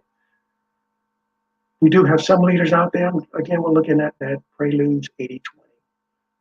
Only 20% of leaders out there really engage sincerely with their followers. See it all the time. I worked at a company, had over 26,000 workers, and saw the same thing. Leadership was mainly concerned about getting what they needed to get done, pushed that their followers get done what they needed to, threaten the followers to get done what they needed to do. And unfortunately, again, that creates that cycle. People coming in, people going out, people coming in, people going out. People come in, greatest thing in the world. They get on there and find out, not so much, so then they leave. That's because of our leadership team. So it's possible. It's possible that we can have amazing leadership. And we do have it in a lot of different areas. It's not that everything is broken. It's not. We do have great leadership in a lot of different areas. Unfortunately, it's just not enough. We need more, a lot more. What the world needs now is love, sweet love. Absolutely, because that love, sweet love goes to sincerity. Do you love your workers? Some feel like, oh, I don't love my worker to get things done, and you don't. You'll get more done, but you don't. So it is possible that we can have amazing leadership within our organizations, within our companies, but it's going to be necessary that we as leaders give our followers the training they need, and we get the training we need for that amazing leadership to take place. So it's possible that we can have it, but it's necessary that we have the right attitude to training our people, to training ourselves. I'm getting training all the time on leadership, all the time, to become better so that I can serve better. So it's possible that we can have great leadership. It's necessary that we get the right training and have the right attitude toward that training and leadership. But it's going to be hard because there's going to be mindsets that has to be revived, has to change. Unfortunately, some mindsets are like an oak tree. Can't move it, just have to cut it down. But first, let's see what we can do with what we have before we try to go out and change some things and bring new stuff in and not necessarily need to do that. So it's possible that we can have it. It's necessary that we have the proper training and attitude. It's going to be hard. Yes, it is, because it's a new paradigm shift. A new paradigm shift is looking at our company and saying, what is the mission statement? And looking at every aspect of our company and infusing that mission statement into it every day, every touch point. So it's possible. It's necessary. It's hard. But we're going to find out that it's worth it. It's worth it. We're looking at the companies that Jim Collins studied, looked at companies that had to have continual growth for 11 straight years, regardless of what was going on with the economy. The company had to rise in its abilities and its production every single year for 11 straight years. So there are companies out there that can do that. We can be one of your company, my company. We all can have companies that are continuously growing. So it's worth it. It's worth it to your team members. It's worth it to yourself when you show up, to be able to pull yourself into what you're doing as far as your company to get the output that you're looking for. It's worth it. And when we know that it's worth it, then it's done. We're back to the vision. The vision is done. And we look at that peak-to-peak principle. Once one vision is accomplished, then of course there's another. Because again, every round goes higher. So we meet that one peak within our vision, so that we can get to that next peak within our vision.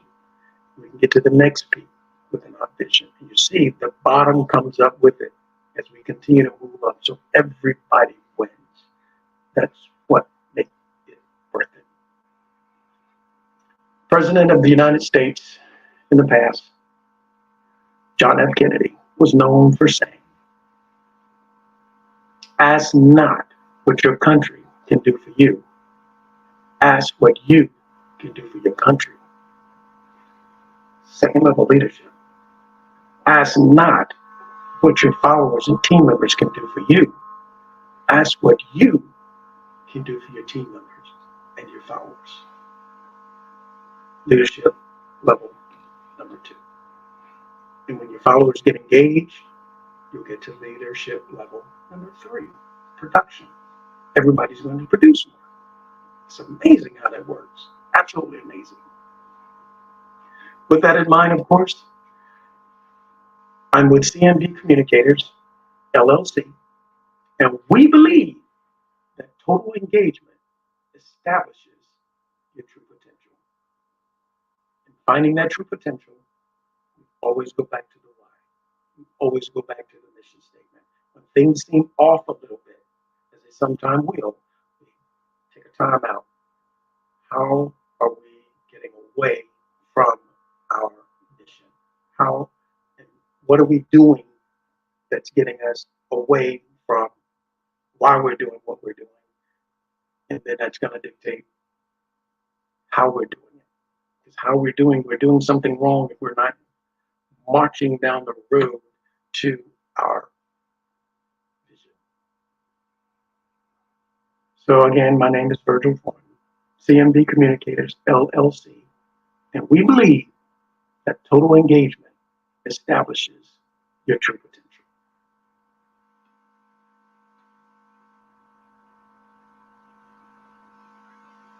Okay, seems like I have more time. Very good. With that more time, I'd like. Okay, I don't. All right. How you doing, Doctor?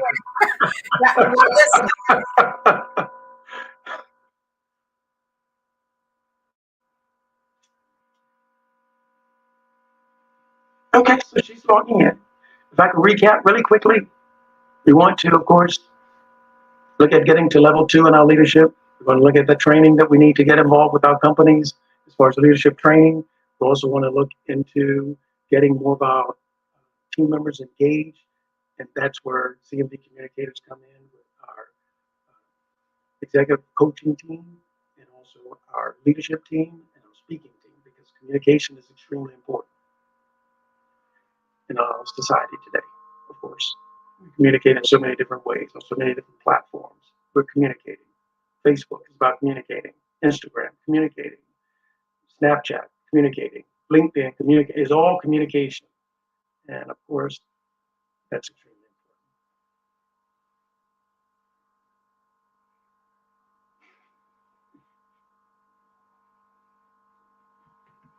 important. I think we may be having some technical difficulties. However, I'll take this time, of course, hopefully you have some questions for me. If not, you can reach our team at CMB Communicators, LLC, and you can reach us at cmbcommunicators.com. Yes, that's awesome. I just wanted to come back and say thank you for being here. I was just blown away with a lot of the things that you were sharing. I took some notes. I always talk about note takers because it's really important. And you talked about Mr. Jim Collins a lot, and the assessments that he's done for various corporations are amazing. But what I really love that you said, and there were many things, but this really resonated with me. When our internal engagement, and I'll put it in my words, spills over into our external engagement, and it helps us to dynamically thrive when we embody effective leadership. I absolutely love that, because when we're doing what's right on the inside of our businesses, on the inside of our house, what the reflection is so powerful, because our clients, they really thrive because of that. Yes. That was really powerful. What inspired you to have that type of thinking? What inspired me to have that type of thinking? Yes. Yes. Outside of all the wonderful things you do.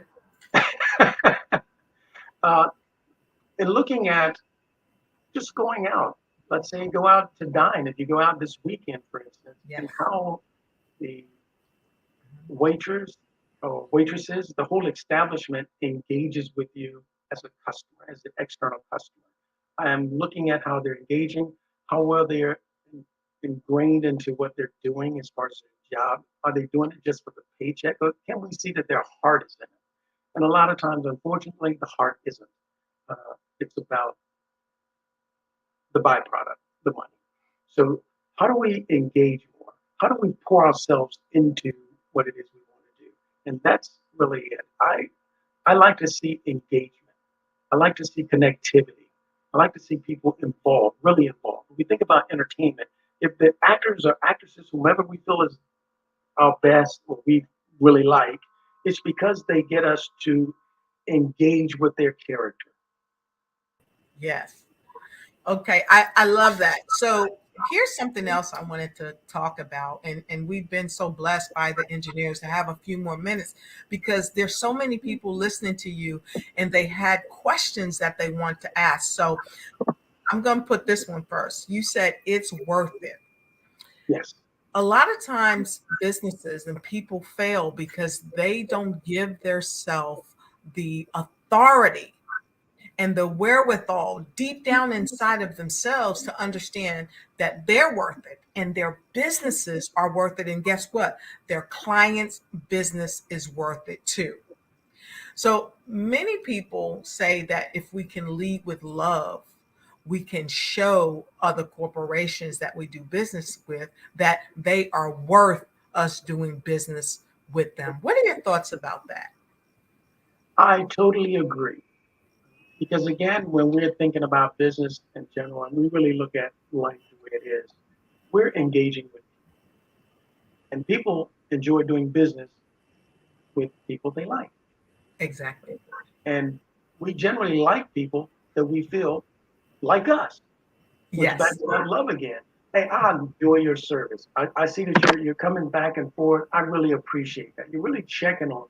I appreciate that. Yeah, it's your job, but how you're doing it and the attitude behind what you're doing because again, we both know it said your attitude determines your altitude. Exactly. Of course, that is extremely. Yes, I love that. Well, one of the primary things that our company does at the Lotus Roche Coaching and Consulting, when we consult corporations around the world, they tell us, well, Dr. Lotus, we'd like you to build our commercials or et cetera, et cetera. And as you've seen many of the commercials on the Black Business Network, our company, we've done those commercials. And one thing that we do is we talk to people about their intention, the message that they're trying to convey to the people that will compel them to purchase their products and services, and spend a little time with them, give them testimonies, share their business with other people. Why do you think that's so critical for businesses in their leadership scheme of things to understand what the intention of leadership is? I think that goes back to the why. I think that goes back to the mission statement, because it's telling that company why you're in business and why you're telling others that you're in business. What is it that you want to hear? What is it that you're trying to give the public? Yes. Of course, they're going to give you monies back, but what are you trying to give them first? It's about first giving before we receive. Right. I like that because I read a book, and one of the passages was in that book. It said, it is better to give than receive. Okay, you know that book, I'm sure. And another book that I read, it talked about Dr. Yolam. When I was studying to get my doctoral in psychology, I read this book called The Gift of Therapy. And basically, Dr. Yolam said that we are ill-advised basically to take people on a journey that we're not willing to go on as their clinician, helping them transition through the foibles of what's transpiring in their life. But also, what Dr. Yolam said, he also said, give more than we're paid for. What are your thoughts about giving more than we're paid for? Because you talked about these different levels of leadership. You talked about giving to your people, okay, that you're working with and that are working for you. And I thought that was very powerful. Absolutely. Giving more than what we paid for, as known, going the extra mile, yes. It kind of leads right into that compensation formula, and that is the quality of a service, plus the quantity of the service, plus the mental attitude in which that service is rendered, always equals compensation. But it's about quality, quantity of service. Okay. You must have been reading my mind, because I was going to ask you to repeat that. So for those of you all around the world, please go ahead and write this down, because this is a crucial piece of being successful in business. And it doesn't matter what vocation you're in. Please, would you repeat that again, Virgil? Absolutely. The quality of a service, plus the quantity of that service, plus the mental attitude in which that service is provided, always equals compensation. All right, fantastic. So I want to ask one other question about energy. So oftentimes when we meet our clients for the first time, I think there's a little bit of nervous energy on both sides in many cases. And I've heard it said that it's good to have a little nervous energy because you don't want to be overzealous, and you don't want to underrate your client, and the client doesn't want to underrate you as the person in business that they're doing business with. So let me ask you this.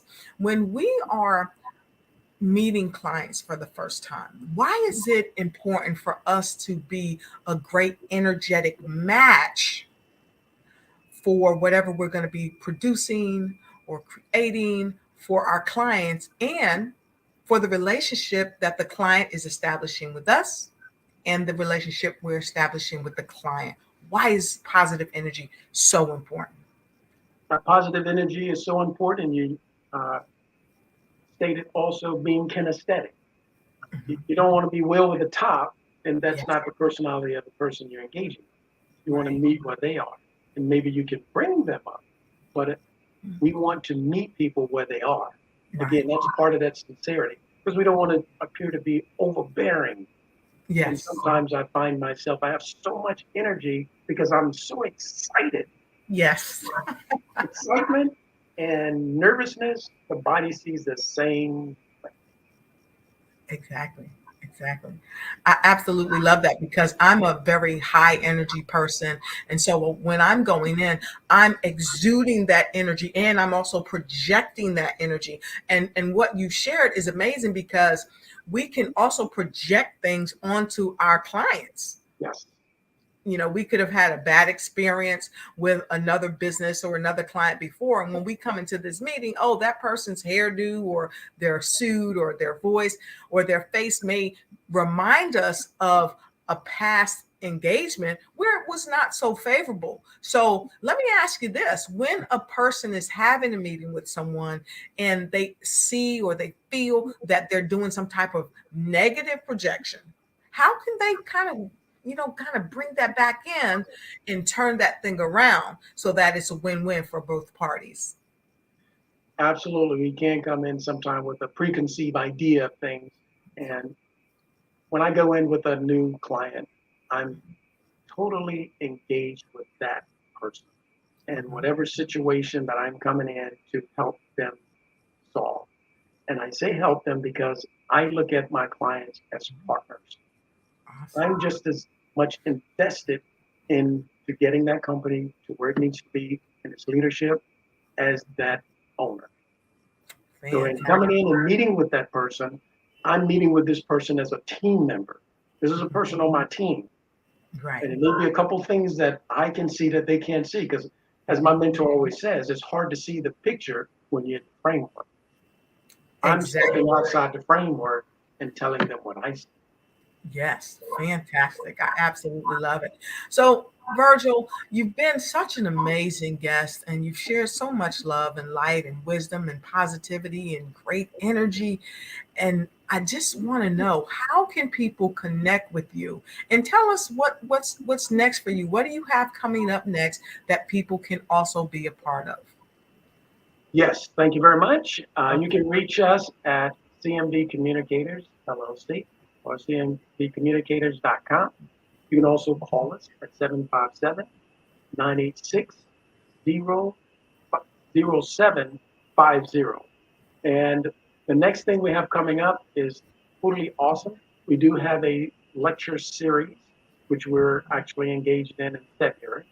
And in that lecture series, we're targeting health, mental health, physical health, your financial health, and also planning. Because of course, if we're off without planning, it brings about stress. That stress is going to affect our mental health. Our mental health can affect our physical health. And of course, if our finances aren't in order, that's going to affect everything. Yes, I concur with that. I concur with that. That's absolutely amazing. So, with no further ado, I want to invite you back. Would you please come back when we're doing this again? I can't wait to hear from you again. Thank you. I would definitely love to come back. And real quickly, the name of that is Ignite, Engage, Explore 2024. I love it. And let me ask you this before I let you go.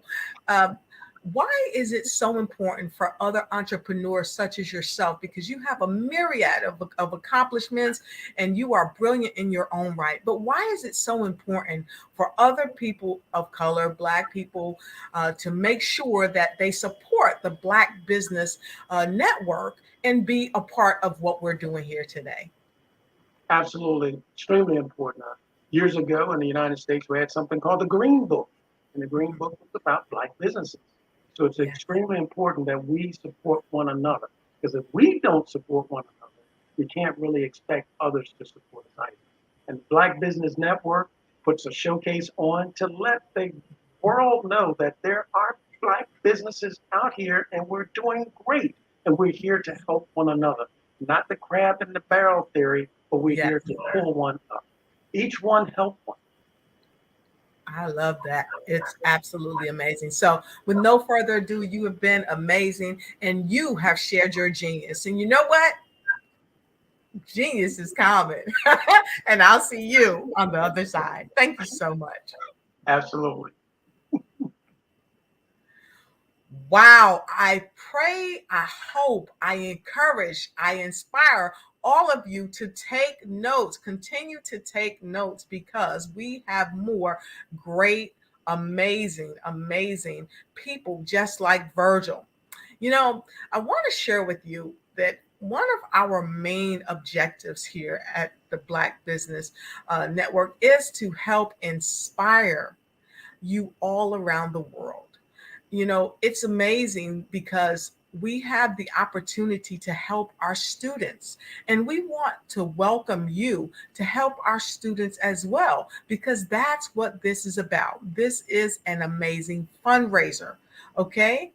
And not only is this a fundraiser for the Black Business Expo, because this is a part of our mission, it's help, you know, this is going to help raise funds for high school seniors going to college or K through 12 entrepreneurs. And this expo is a fundraiser for students. And you can go to www.blackbusinessexpousa.com to donate to the scholarship fund, or you can use the Cash App, and you'll see it rolling down below me periodically. You can use the $ BBXUSA, or you again go back to www.blackbusinessexpousa.com. And our goal is to give laptops and up to $5,000 to 10 students. And students, you also can register online at www.blackbusinessexpousa.com, because every dollar counts. So we want to remind you to donate to the scholarship fund. And we also want to thank all of our sponsors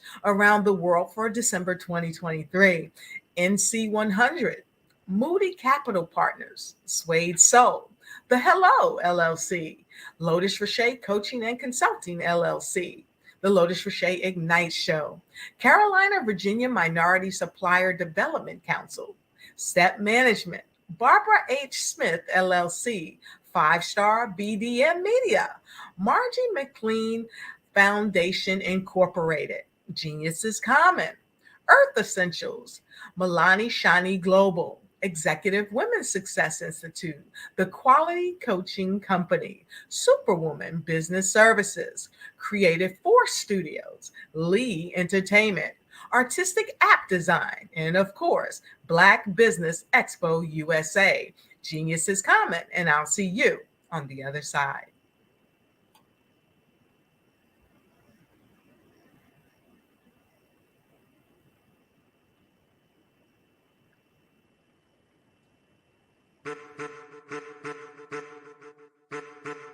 I am a child of the Most High God. He has gifted me in ways that I could not even imagine and didn't know.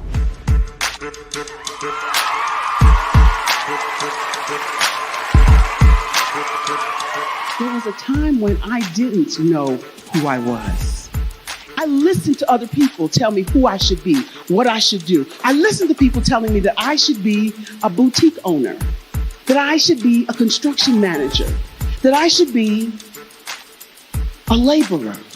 Have you ever felt like you should do something else, be something else, go somewhere else, be wherever you wanted to be, and you felt like you were in a box? Anybody in the room? And you couldn't get out? Anybody in the room? And you kept trying to go and go and you couldn't get out? Anybody in the room? But let me tell you, you need to rock the box. Rock the box.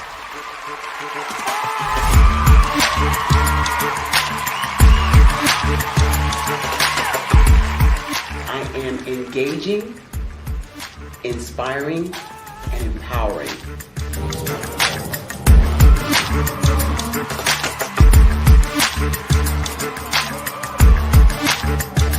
I would give you everything I know. Just by touching you, if I could, by osmosis, give you every single thing I've learned, I've gone through, I know I would. We know that's not possible, but as it is possible, I love to share information with people. Some of you out there, people have told you that you can't be, you can't have, you can't do. But I will tell you, like Kingston said, you can, you must, and you will. If it's to be, it's going to be me. You got to say it. If it's to be, it's going to be. If it's to be, it's going to be. If it's to be, it's going to be.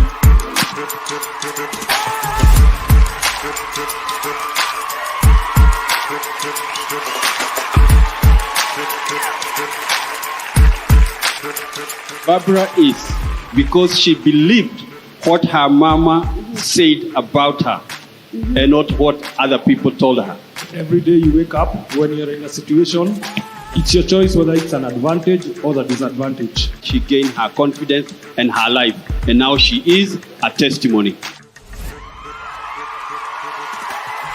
If I can help you elevate yourself, then I feel like I'm elevating my own self as well. What you know and I know together can change the world.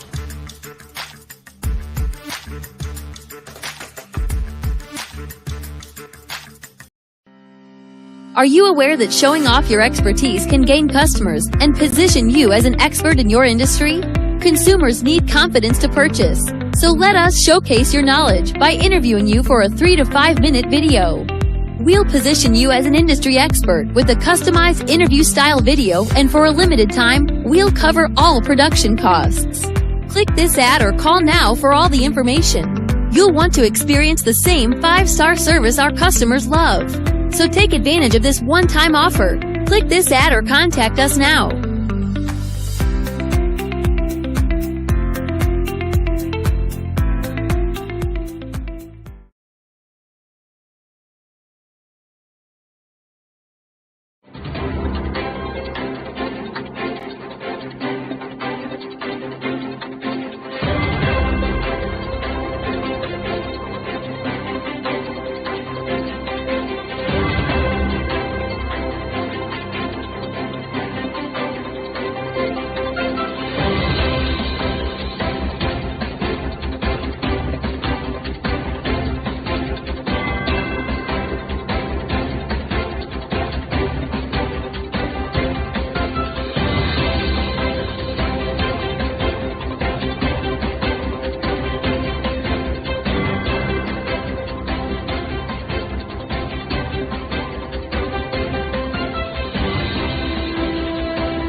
Dr. Eric Kelly III and a host of phenomenal speakers from all around the globe for this 7-day virtual event that you don't want to miss.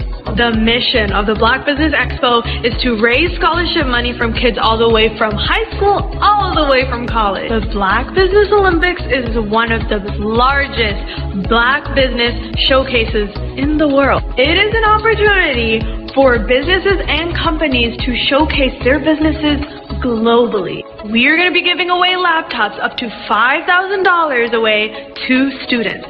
Again, I'm Olivia Appleberry, the founder of 2 Cents Finance and one of the speakers for the expo. I am so excited to see you there. For more info, go to www.blackbusinessexpousa.com or call 919-308-9090 and hope to see you there.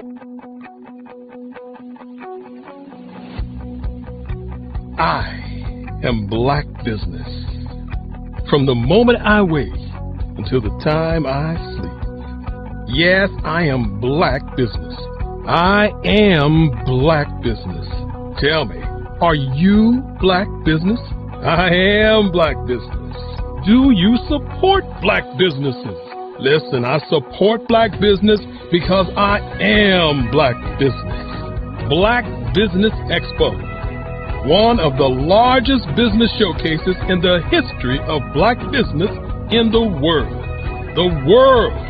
Sign up today at www.blackbusinessexpousa.com or call 919-308-9090. I am Black Business. I am Black Business. From the moment I wake until the time I sleep, I am Black Business. I am Black Business. Are you Black Business? I am Black Business. Do you support Black businesses? I support Black business because I am Black business. Black Business Expo, one of the largest business showcases in the history of Black America in North Carolina. Join Dr. Eric Kelly III and a host of phenomenal speakers from all around the globe for this 7-day virtual event that you don't want to miss. The mission of the Black Business Expo is to raise scholarship money from kids all the way from high school, all the way from college. The Black Business Olympics is one of the largest Black business showcases in the world. It is an opportunity for businesses and companies to showcase their businesses globally. We are going to be giving away laptops up to $5,000 away to students. Again, I'm Olivia Appleberry, the founder of 2 Cents Finance and one of the speakers for the expo. I am so excited to see you there. For more info, go to www.blackbusinessexpousa.com or call 919-308-9090 and hope to see you there. I am Black business. From the moment I wake until the time I sleep. Yes, I am Black business. I am Black business. Tell me, are you Black business? I am Black business. Do you support Black businesses? Listen, I support Black business because I am Black business.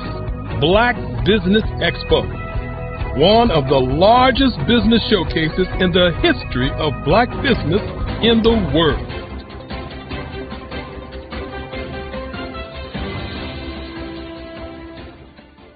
Phenomenal Tanya T. Wise, who is here from the great state of Maryland. Tanya, welcome and thank you for being with us today. Can you indulge our audience a little bit and tell them just a little bit more about who you are and what it is that you do? Well, I love being able to talk to people and have a magnetic attitude, being able to just show them. So I always like to say, level up is Coach at Tanya T. Wise here. So can you tell our audience, just give them a teaser about what your presentation will be about? So my philosophy is that we should all be living our dream life.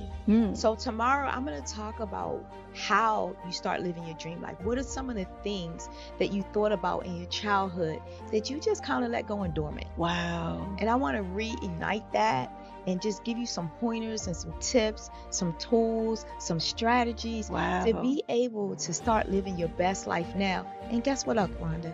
And leave an inheritance for your legacy. Oh my goodness. Okay, I know that's resonating with a lot of people. I've heard that you have a dynamic coaching program. Can you tell us a little bit more about that? Absolutely. So our coaching program help people that have the lack of time, that lack strategies, and lack the confidence to go after their dream life. So we help them implement tools, we help them implement strategies, as well as give them resources so that they can live their best life now and leave that inheritance. Wow. Oh, I love that. I love the leave the inheritance part. Listen, you are dropping some major nuggets, and I know a lot of what you're saying is resonating with a lot of people, but I think we're all curious. How did you even make this transition into the speaking and coaching arena? What's the story behind this? So I started out in finance, and I realized that a lot of people don't necessarily go after their dream life because of the lack of finances or the education behind finances.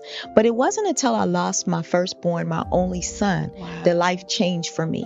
And where I was going after it all, living the corporate life, hit my 6-figure income and living in my dream house with my dream man, driving my dream car. I nearly lost it all when I lost my son. And so I realized it only takes one financial catastrophe that can change your entire life. That's what made me start All New Beginnings. Because no matter what's going on in life, there's a new beginning. And because of that, we develop a program called Wise Minded. My little slogan is, don't just dream it, let's live it. If they want to connect with you or work with you, what is the best ways for them to be able to do that? Well, for my social media guru, you can connect with me on every single social media platform as Tanya T. Wise.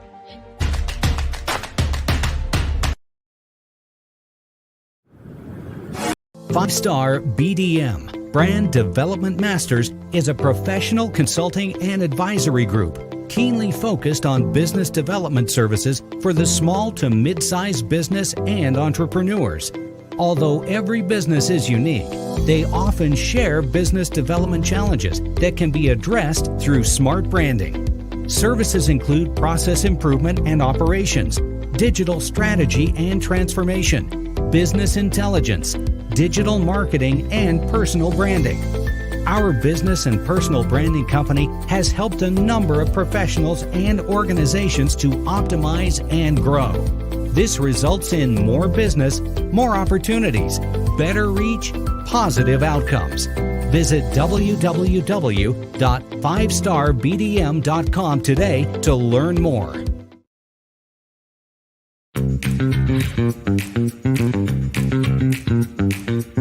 It's time for you to start bossing in social media. For all your social media needs, you've come to the right place at the right time to get your website designed, landing page, social media platforms, and get the training you need to get in front of the people that's ready to buy your products and services. Let me train you with StreamYard, Zoom, Clubhouse, and much more. And let me help you get your virtual professionals, not assistants, because assistants can only assist you, but the virtual professionals can give you that professional flavor that you need to expand your reach and increase your revenue. Jump on in and get in where you fit in and start bossing today.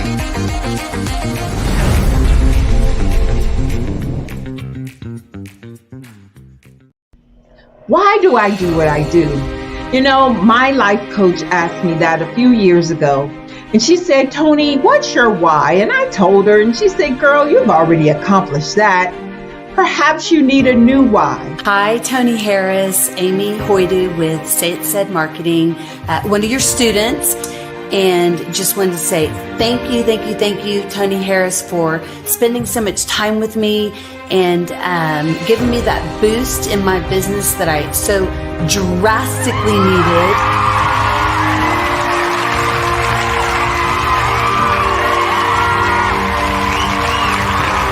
My why is to touch, move, and inspire my clients to take drastic steps to be better than they were before they met me. I'm a resource. I'm a connector. I want to help.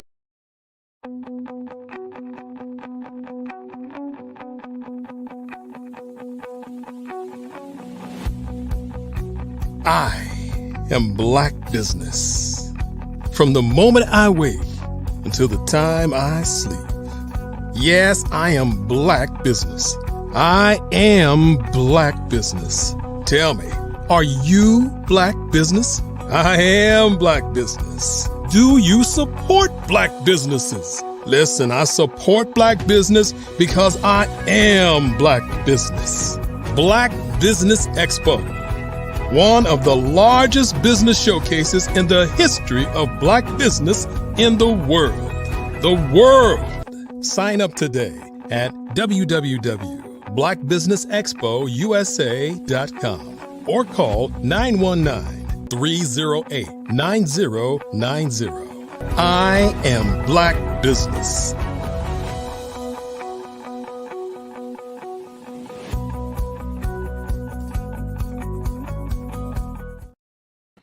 Good morning, business owners, entrepreneurs, thought leaders, and corporations. Welcome to the Black Business Network. My name is Dr. Lotus Rashay, and I am the CEO of the Lotus Rashay Coaching and Consulting LLC and the show host of the Lotus Rashay Ignite Show. And I welcome you today, and I'm going to be your moderator for this morning on the Black Business Network. The Black Business Network is a 24-hour business network showcasing Black businesses, business owners, entrepreneurs, and thought leaders worldwide. We have speakers from North Carolina, London, Singapore, Africa, Japan, and cities all over the United States. The Black Business Network is a global community sharing its business knowledge to empower, inspire, and educate businesses about, you guessed it, business. And our keynote speaker that's coming up next is here to inspire you and keep the fire going. And we're going to have a little fireside chat. Let me tell you a bit about her. Her name is none other than Pat Murray. And Pat Murray has lived in Durham for about 14 years, and she publishes the Durham Skywriter, an online community media outlet, as a positive news source. And she does that for the community. And she focuses primarily on sharing positive stories about the city. Murray realizes to reach her audience that online is the way to go. Murray moved from Bull City to care for her aunt quite some time ago, who was suffering with Alzheimer's. And after her aunt's passing, Murray pleasantly was amazed to realize that Durham has been her home for so many years. Murray says, as a publisher and an interviewer, she's still evolving every day. And the Durham Skywriter will probably evolve until I stop, is what she said. Murray also said, which hopefully will not be until she dies or something, but she says she don't plan to ever sell it. No way. This is her baby. So if you've read the Durham Skywriter, watch TV Skywriter, listen to the radio Skywriter, or listen to DJ Pitty Pat on WNCU, then you've come into contact with, yes, you guessed it, the incredible, amazing Pat Murray. So therefore, I present to you, please welcome Pat Murray. Thank you. Hello. Incredible, amazing. Oh my goodness. That's right. How are you? I'm doing fine. How about you? I'm doing so wonderful. It's so great to have you here today. And I get the opportunity to talk a bit about business, to kind of delve into your business and how you are helping people all around the world, what you do. So Pat, and I apologize. The sun just came out, and so now it's reflecting on my face. So sorry about that. But you look absolutely amazingly wonderful. You look great. You look great. You. So I want to get right into it. So tell us, what is the name of your business and how did you get that name? Well, I'm actually running, I'm going to say 2 businesses for now, although I do have 3. So the Durham Skywriter came about because I'm actually from Chicago, and I had a newspaper called the South Side Scoop. Yes. So I pretty much replicated that paper here in Durham. I realized that I wanted to do community news. Right. And I decided to call the Durham Skywriter because, what is it on the license plate? First in flight. So it's always been on my mind, airplanes, I just associate that with North Carolina. So Durham Skywriter. So I've actually been here for 21 years now. Wow. Yeah. And then I also do the DJ Pitty Pat on the side. And Pitty Pat, that name came about because my dad used to call me Pitty Pat, short for Patricia. And so also you weren't trying to play the card game, Pitty Pat. I didn't know it was a card game until I moved down here. Yes. And people were like, "Oh, do you do the card game?" And I'm like, "What's that?" And then I also do Pitty Pat crafts. I make toys and games. Right. That's on hiatus. I put it on hiatus because of COVID, because, we weren't seeing people face to face anyway. Yeah. So hopefully I'll be bringing that back next year. Now that COVID is over with, even though we really know it's not. But. Right. We're still overcoming it, if you will. So let me ask you this. You have 3 businesses. Mm-hmm. So are all 3 of these businesses related, or do you operate them separately? They're kind of related, even though some people just know me as a DJ. Some people just know me as doing news. I used to be on WNCU. Everything's online now. So some people, like yesterday, I was going into Dollar Tree. This lady said, "I know you." And I just happened to have on my Durham Skywriter T-shirt. And, awesome. And she said, "Oh, Facebook. I seen you on Facebook." So yeah, so they're kind of related. So for example, and I give this advice to people, if you do more than one thing, try to see if there's more than, one avenue to do them both at the same time. So for example, maybe because I do community news, I know what's happening sometimes a month in advance because I'm working a month in advance. Right. So I might see that someone's having an event. So I might give them a little call and say, oh, do you have a DJ? They might say, oh, we don't have it in our budget. And I might volunteer to do it just for fun. And then so if they like what I do, they'll say, oh, we got to bring you back next year, which of course means, for pay. So, yeah. And sometimes when I'm DJing, I might have a couple of toys out and have the kids playing with the toys. And then I'm telling people, you can also buy toys from Petey Pat Crafts. So I try to tell people to try to find some kind of way to introduce your other business while you're doing your primary business. I absolutely agree with that because we hear from a lot of leaders all around the world, and they inspire us to at least have 7 streams of income and to be able to move between them in such a way where we are always compelling people to buy our products and services. So I absolutely love that you have found a way to run these businesses and really relate them to each other respectively. So let me tell people to be real clever. Like I have a 2-sided round card that I made up. So sometimes they'll say, oh, do you take pictures, or can I send you information for the Drum Sky Rider? I'll say, sure. And I'll hand them this card, and they turn it over and they're like, oh, you're a DJ? Oh, yes, I am. So yeah, that's another suggestion I have, to have double-sided cards. Yes, that's awesome. That's a great idea. And so folks, for those of you that's joining us all around the world, if you like that idea, and I've seen other people do it before, but the way you're doing it is also very innovative. So if you like that idea, go ahead and put a number 5 in the chat. We want to know what you think about it also. So when you put your 5, tell us what you think about that, because it can help really enhance your businesses with like a 1-2 punch, if you will. So let me ask you this. I know you talked about the businesses, and you started the 3 businesses, and you were doing your newspaper one place, and then you moved, and so you wanted to migrate that business somewhere else. But you didn't share with us yet when you started your business and why. Would you share that with us? Okay. Well, let me go back to Chicago, because that is where I started my media business. So in Chicago, what happened was that I was renting. I was in Hyde Park, which is the University of Chicago neighborhood, diverse, et cetera, et cetera. The rent kept going up. My salary was not going up. I had a regular 9-to-5 job. And I was saying to myself, well, when rent goes up to $550, this is a long time ago. When rent goes up to $550, I'm going to see about buying a house.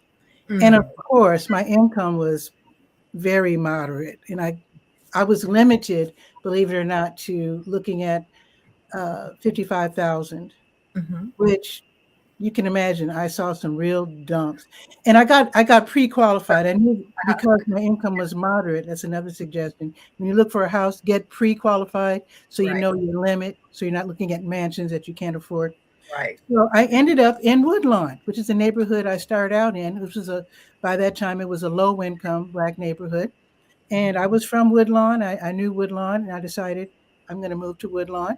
So I noticed with Woodlawn being a low-income area, that people had less confidence, and had, not everybody. I don't want to just make some a statement, but they weren't as happy being in Woodlawn as people in Hyde Park were being in Hyde Park. Let's put it that way.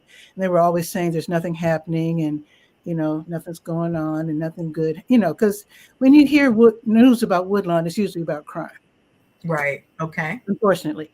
So because I knew Woodlawn, but I wanted to know it better, of course. So I studied Woodlawn and met people for 1.5 years, and then put out a community newspaper.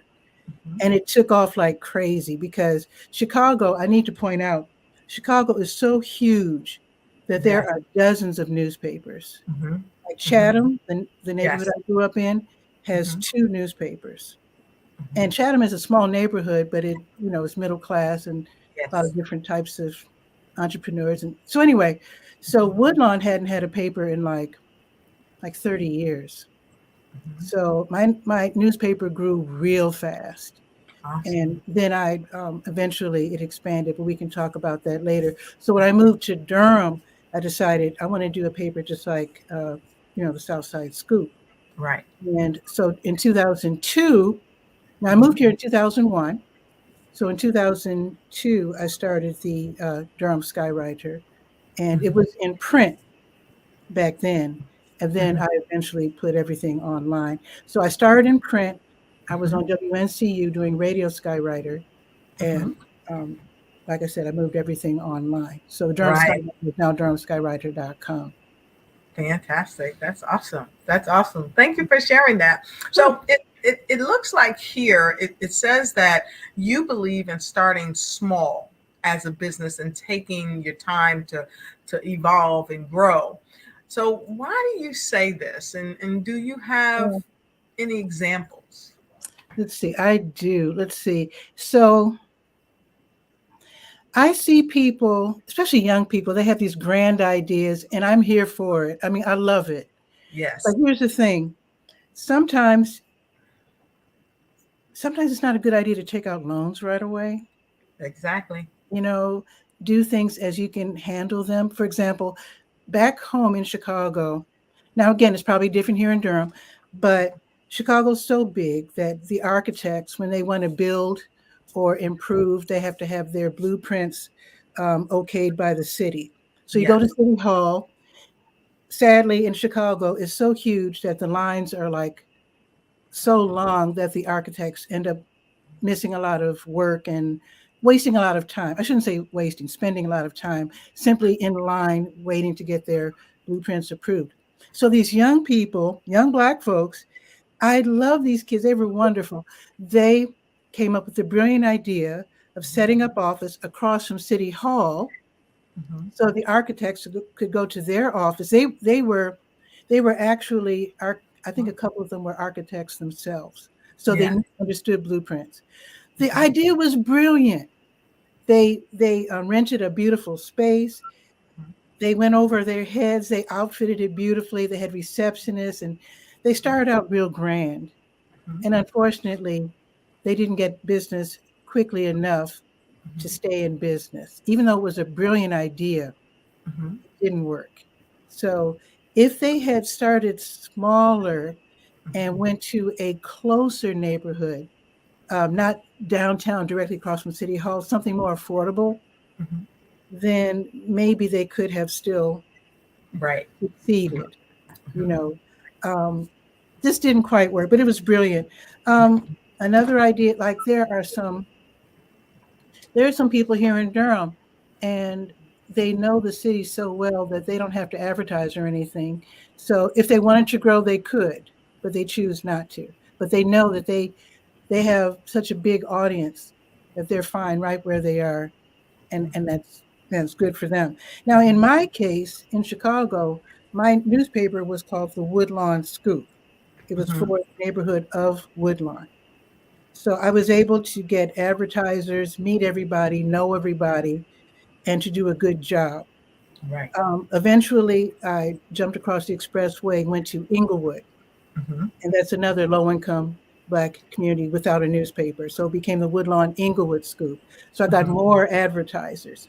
Right. And then the businesses in Hyde Park, like Hyde Park Bank, they decided, we want that zip code, and so they decided to advertise with me, even though I wasn't in Hyde Park yet. Right. But I eventually went to Hyde Park, and then I eventually went to 12 neighborhoods and had advertisers from all over the place. But I grew at a pace that I could handle. Right. It's not like I just blasted out as the Southside Scoop. I started out as Woodlawn Scoop, then Woodlawn Inglewood Scoop, and then eventually Southside Scoop. And I still wasn't even covering the whole South Side. I was covering what I could handle. So I want to go back, Pat, because you said some very profound things. One, you talked really about from meager beginnings. You don't have to just jump out there and start with such a high ticket overhead. Right. And it doesn't make your business any less, but rather it really supports you in making sure your business can thrive. Because oftentimes it's been proven statistically that it typically takes a business at least 5 years to really grow sufficiently and really in many cases they say break even. But what we've learned in the past few years, that there are people who are millionaires sometimes overnight, we think, but really they've been steadfast doing what they're doing, and all of their hard work has equated to that status over time. Even though when we maybe see them on the scene, we think, oh, this is a new upstart, but really it's not, because like you said, before you moved your business, you had already been in the industry, but when you wanted to migrate somewhere else, you not only brought the knowledge that you had created elsewhere, but I heard you say this, and I thought this was really important. You did your homework. You looked at other nearby areas that didn't have what you had to offer, and you were able to offer it. And being in business for a while, it helps you to really become more seasoned, to take on no more than you can manage. Now, we're not saying that we're not saying turn down business, but make sure that you have the wherewithal and the means and the people, the support team to supply the need, is what I think that's what you're saying. And I thought that was really profound. It's really important especially if you want to do a good job. You want to know, you just don't expand as willy-nilly, because it would have been foolish for me to do the Woodlawn Hyde Park scoop as opposed to Woodlawn Inglewood, because Hyde Park, being a higher income neighborhood, they also had 2 newspapers. And in fact, when you go to Hyde Park and you go to certain stores, you can see there are a lot of independent papers that don't cover any particular neighborhood, but maybe just the Black or Black Muslim community or whatever. And you can see a dozen papers when you go to Hyde Park. And so the scoop was just one of several papers, but it was the only one that was in an 8x10 format. That's another thing. Right. You want to stand out. Most newspapers fold up, whereas the scoop was, and the Skywriter, when it was in print, was just one 8x10. You could pick it up and there it was, boom. And I think in many cases when printing and news first started, taking or igniting, you would see it in one print, and then they would be passing that out. And it really sounds like you have the scoop on understanding the market. So you got to study your market. So knowing your community, for running a business, why is that so important? As far as knowing the community, you mean? Yes. Well, you have to know who you're writing about, who to talk to. For example, I back home, I was also a freelance proofreader. Right. And I was given the assignment to read this book about, what was it? It was a manual for dog owners. I guess fun with your dog in different parts of the city of Chicago. Now, I'm a South Sider, or was a South Sider, so I couldn't really critique the West. Well, they didn't really cover the West Side, but the North Side of Chicago, because Chicago's so big, it's impossible to know the whole city. But I had a lot of critiques about what they were saying about the South Side. It was obvious that they had not set foot, or they were using antiquated information, because it was all wrong. And these were not to be racist or anything, but sometimes white folks would prefer not to go to Black areas. They just assume they're all ghetto and dangerous and all that sort of thing. So they're either scared to go or they don't want to bother, and they make assumptions. And you can tell if you're a South Sider and some person who's not doesn't even have to be a white person, is writing about the South Side, Right. And that discredits the whole thing. So whether you're a writer or not, you have to, if you're dealing with on the community level, it's good to get in there and know your community. And like, for example, when I was in Chicago, my paper was the only one that was in the projects. I would go to the projects and deliver my papers as Wow, well. that's awesome. And it's not that big a deal. I mean, I want them to have the information too, because to me, the biggest difference between poor folks and middle class folks is lack of opportunity and information. The people are the same pretty much. Yes, yes. So my thing is, well, let's get the information out. You know, Yes. one time I was delivering the papers to Madden Park, which is a project which my sister says no longer exists. It's been gentrified. But anyway, I was at Madden Park, and these tough guys walked up to me. What are you doing? And this other guy said, "Man, you don't know about the scoop?" And he kind of Had a scoop. Yeah, he didn't know. So I gave them all a scoop, and they were like, "Oh, this is hip," And I went into the Madden Park Community Center, dropped them off, and gave them a thumbs up, continued on my way. It was very positive, but most people aren't willing to really go to the communities that they are dealing with. Right. And I don't want to critique the churches, but a lot of churches are, after Sunday, they're all locked up. Right. And they don't seem to really know their communities very well either. I shouldn't have said that. And I said it. But that's a real thing, and it begs this question. First, I want to say I remember a while back, before the pandemic, even, and it even is further than that, where churches within the community, they were always doing something almost every day of the week. They were feeding the poor. They were holding training classes. They were having Bible study, and they were having this rummage sale and doing things within the community. They were having car washes to kind of raise funds, but also give back to the community. And Boy Scout, Girl Scout meetings. Yeah, exactly. And so I definitely understand where you're coming from. And what I think I'm hearing you say is the businesses and the parishes in our communities have to get back to being about the business of community. Right. So You serve the community. in the community can know each other, know what's happening in the community, and know how the community can further thrive and build wealth within that community. And it really starts with us in our own homes and where we worship and where we do business within the community. So I thought what you shared, I thought that was very important, and it is a key component to helping communities thrive. Because and don't forget to give. Exactly. Don't be afraid to give.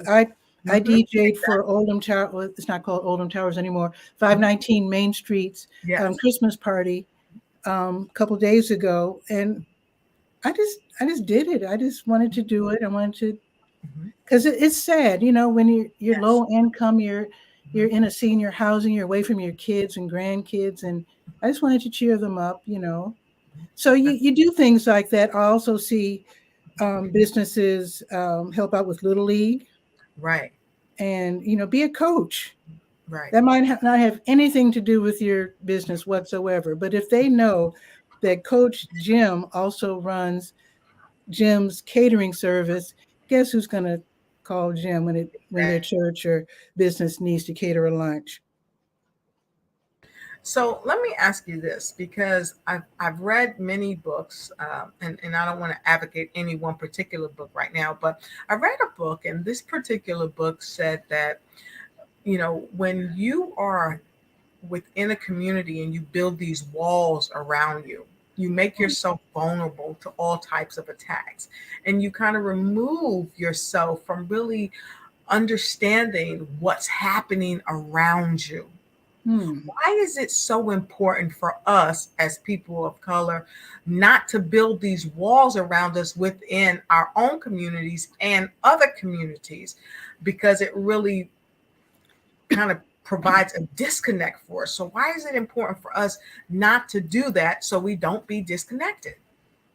We can miss out on opportunities. We really can, because sometimes you'll be doing something in your community. Maybe you're not recognized for it and you quit. Somebody else from outside the community will come in, and then the news will run a story about them doing what you used to do. And you're like, darn it. I didn't know they were going to, so you miss out. So you keep keep marketing, keep giving, keep making connections. In fact, you need to make, even if you're not getting accolades for what you're doing, make more and more connections, because it's not about getting the accolades, but it is about making the connections. Right. Because that will bring, actually, that might bring you more opportunities to give more, where you're still not making money, but you're at least you're helping others. They're remembering your name, and very often, guess where is that? Where's my little round card? Anyway, I handed my little card to the president of 519 Main. I wasn't expecting her to do any business with me, but it's just, I appreciate her allowing me to help out, and maybe she'll use the card, maybe she won't, but it's out there. Yes. It might, maybe if they need to hire a DJ for something, maybe they'll call me, maybe they won't. Maybe they'll ask me to play for free again, and that's fine too. But always be willing to meet others in your community, because if it doesn't bring you immediate money, it can bring you some money down the road. Like, for example, because of my work doing the Durham Skywriter, I was told that there's an opportunity where the city and county, they're looking for someone to put together the county's first ever senior resource guide. Right. And they're looking for someone with a master's degree, which I do not have. But one of my advertisers, senior pharmacist, spoke up for me and said, this lady knows the community. Right. She needs to be the one to do the resource guide, because she, so they I don't know if they grudgingly gave me the opportunity, but they gave me the opportunity to do it. Right. And that's because of my work in the community. And that brought me, wow, that really helped me a lot. Just doing that resource guide, and it helped a lot of people. Well, Pat, I was going to circle around to this. And it's amazing because you just hit the nail on the head. I was going to say another thing that we do by staying in the community, by understanding how the community works, by being involved, is that we begin to tell our own truths, and we can, talk about the greatness that other business owners within the communities are doing, which will help to circulate more dollars in our communities. Because let's face it, our dollars leave our communities at an alarming rate. Yeah. And so then you just came and said, listen, I got this opportunity because someone knew me, even though I didn't have a master's degree. And I have a master's degree, but it doesn't make me qualified to do what you do, because you're already doing it. You know the people, you know the temperament, you know what it's going to take. And so I wanted to circle back around to that, because a lot of times, and having degrees are great, but sometimes we have people in the community, if we know them and we know the quality of their work, devoid of a master's degree or a doctoral degree or whatever, they have a community and a knowledge degree that no one can take away from them. So how did that make you feel when they recommended you? I was amazed, actually. And, oh, she disappeared. I was actually pretty amazed, because I don't have the master's, but I knew I had the knowledge. And also, when I studied other senior guides in order to get started, I noticed that most of the focus, sadly, was on death and dementia. And I was like, there's a lot more to being elderly than just that. So I was able to include chapters on sports, hobbies, fun, and also keeping it real. A lot of elders are also caring for the grandchildren for whatever reason. So I was able to have a chapter on reigniting their knowledge of the school system. Maybe they had forgotten how to deal with the schools. Things have changed in 20 years. So I also included items like that, items for seniors that were more true to life, at least in my opinion, where seniors are more, there you go. So seniors are more vibrant than some of the senior guides acknowledge. So, but I gotta share this story, Dr. Lotus. I gotta share this story real quick. And this really illustrates even more what I'm talking about. And I got this story from WVON radio back home in Chicago. So there was this preacher in Mississippi, and most Black Chicagoans, if they're not Hispanic, many of us are from Mississippi, although my folks are from Alabama. But anyway, this preacher, okay, so this is a very, very low income congregation. Most of the people were on welfare. Okay. So this preacher, oh, by the way, you know how churches do when they need work done, very often they'll hire someone from way outside the community, if you know what I'm saying. Yes. To do the work. And we've got 1 minute left. Okay, I got to tell the story. Okay. You want to hear this. Go ahead. Okay. So this preacher had an idea. He took an inventory. He had everybody fill out forms on what they knew and what they did. Short story, long story short, what happened was they found out that they had all these talented people in the congregation. Some were out of work, some have been laid off, some were retired. Anyway, the church ended up doing business with the people in the church, the people who knew how to be electricians and plumbers and whatnot. The church, the congregation became, and they started doing business with each other to the point where most of them were off of welfare within a few years. That's astonishing. And see, that's what we can do together. So I want you to tell us how we can connect with you and continue to change some lives. Okay, DurhamSkywriter.com is a great way to start. Within the pages of the DurhamSkywriter.com, I still say pages, I still talk like it's a newspaper, but there's also pages for DJ Pity Pat and also Pity Pat Crafts.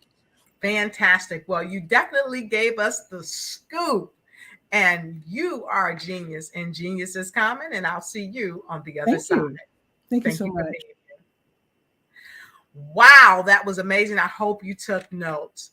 The Black Business Expo, this is what we do because this is our mission. Our mission is to raise funds for high school seniors going to college or K-12 entrepreneurs. This expo is emphatically a fundraiser for students. And you can go right over to www.blackbusinessexpousa.com to donate to the sponsorship and scholarship fund, or use the Cash App that you'll see scrolling down below me periodically.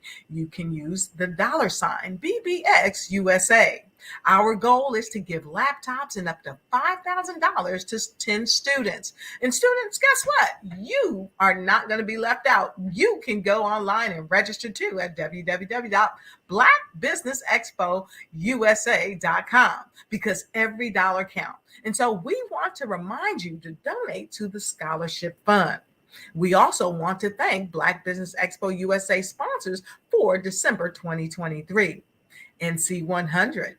Moody Capital Partners, Suede Soul, Hello LLC, or the Hello LLC, I should say, the Lotus Richey Coaching and Consulting LLC, and the Lotus Richey Ignite Show, Carolina, Virginia Minority Supplier Development Council, Step Management, Barbara H. Smith LLC, 5-Star BDM Media, Margie McLean Foundation, INC, Genius is Common, Earth Essentials, Milani Shani Global, Executive Women's Success Institute, The Quality Coaching Company, Superwoman Business Services, Creative Force Studios, Lee Entertainment, and of course, the Black Business Expo USA. Genius is common, and I'll see you on the other side.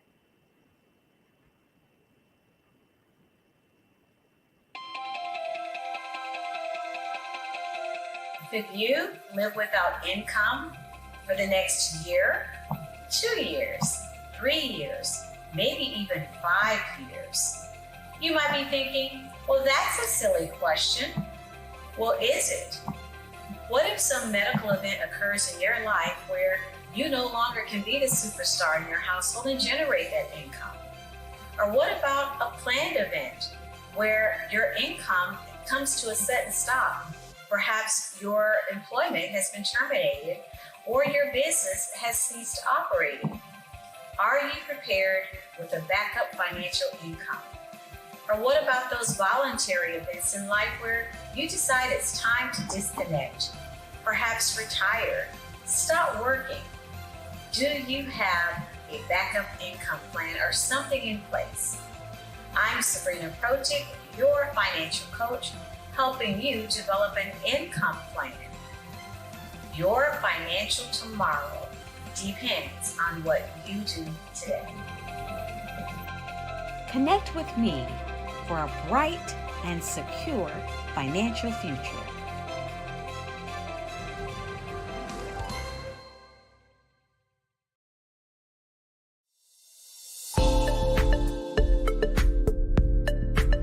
Ignite your life and seize the new year by effectively planning it with your 2024 Ignite and Take Flight Planner.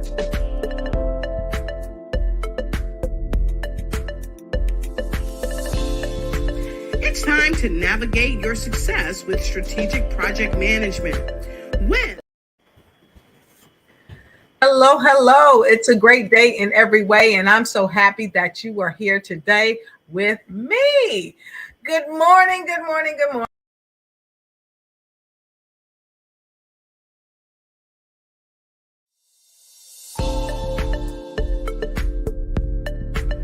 Ignite your life and seize the new year by effectively planning it with your 2024 Ignite and Take Flight Planner.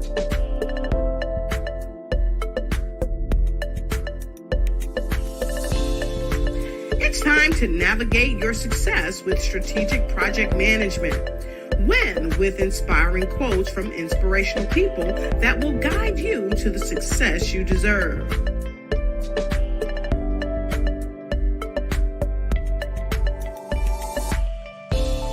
And don't forget to track your dollars, habits, empowering notes,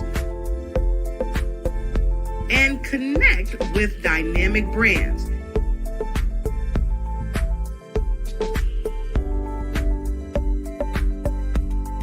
It's never too late to start planning your success. Get your copy now.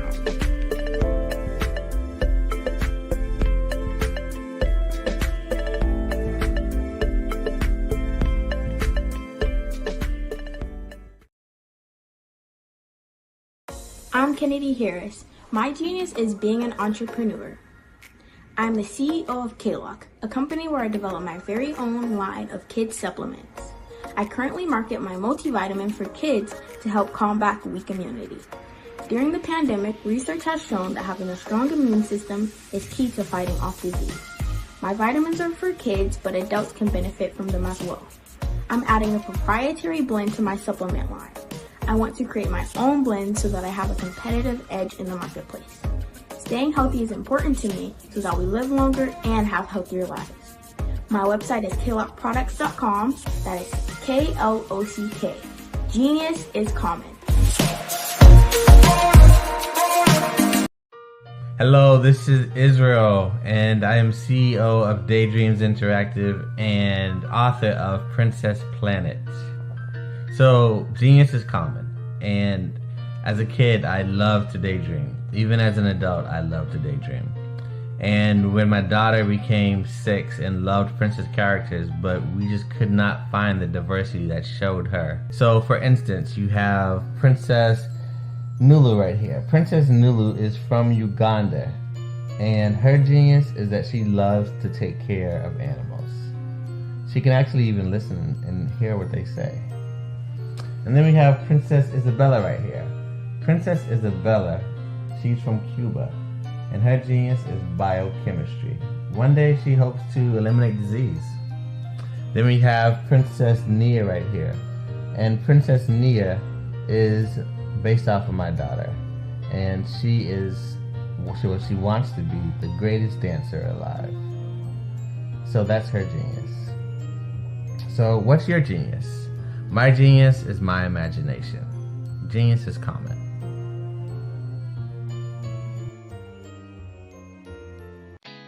Did you know women represent just 3% of Fortune 500 CEOs and less than 15% of corporate executives at top companies worldwide? Have you wondered what the secrets are to getting into the top ranks, whether in the private or public sector? Do you want to figure out how to stop being held back in your career or passed over for promotion? Then you're in the right place. Hi, I'm Dr. Madeline Ann Lewis, President and CEO of the Executive Women's Success Institute. I have decades of experience in the military, the federal government, and corporate America, and my mission is to help women succeed and tap into their full potential. I want to reach 1 million+ women around the world to become the leaders they are meant to be. So if you want to move into a management or executive level position, or maybe you are a female veteran transitioning out of the military into business entrepreneurship, then reach out to the Executive Women's Success Institute at 301-693-3284. Let us get you on the fast track to success.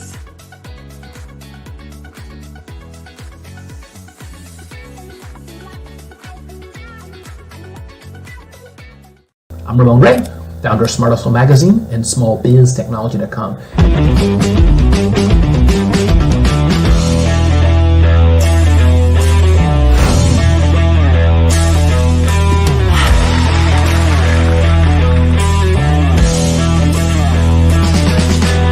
You're here today to celebrate small business success. Stand up on your feet. You rocked the house. It was amazing. Didn't we learn? For me, success comes from failure. One thing not to do is shake somebody's hand like this.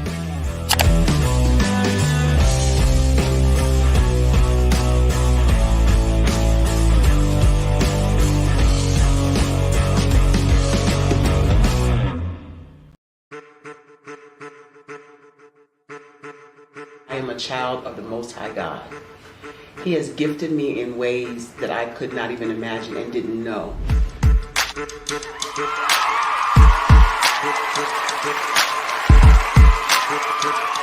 There was a time when I didn't know who I was. I listened to other people tell me who I should be, what I should do. I listened to people telling me that I should be a boutique owner, that I should be a construction manager, that I should be a laborer. Have you ever felt like you should do something else, be something else, go somewhere else, be wherever you wanted to be, and you felt like you were in a box? Anybody in the room? And you couldn't get out? Anybody in the room? And you kept trying to go and go and you couldn't get out? Anybody in the room? But let me tell you, you need to rock the box. Rock the box.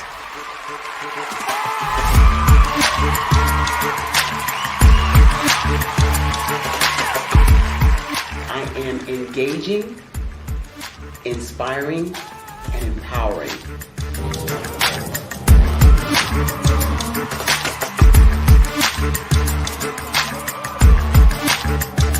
I would give you everything I know. Just by touching you, if I could, by osmosis, give you every single thing I've learned, I've gone through, I know I would. We know that's not possible, but as it is possible, I love to share information with people. Some of you out there, people have told you that you can't be, you can't have, you can't do. But I will tell you, like Kingston said, you can, you must, and you will. If it's to be, it's going to be me. You got to say it. If it's to be, it's going to be. If it's to be, it's going to be. If it's to be, it's going to be.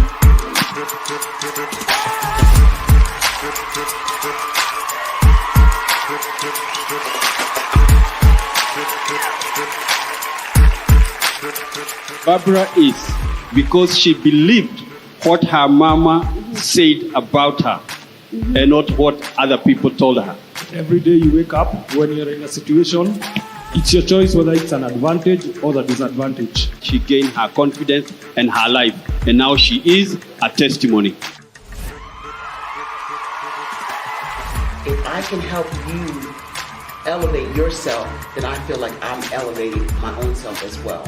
What you know and I know together can change the world.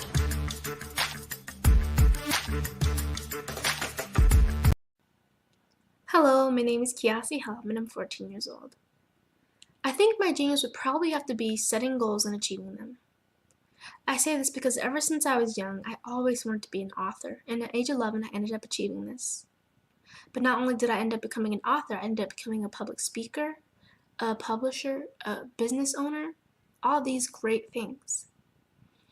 The name of my business is Written by Kids Publishing Company. I decided to start this company because I thought it was important for me to help kids my age express themselves through literacy and just achieve their own goals. Because to me, achieving goals is the best thing in the world to feel.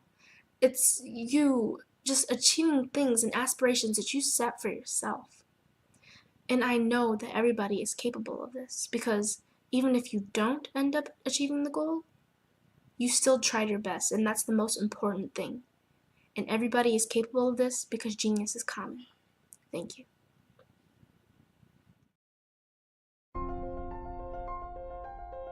What if you could build your own city? A place where every child can find nurturing people to help them achieve their full potential. A place where every adult can access job training support, where health education is abundant, where social justice ruled the land. A place without limitations. Welcome.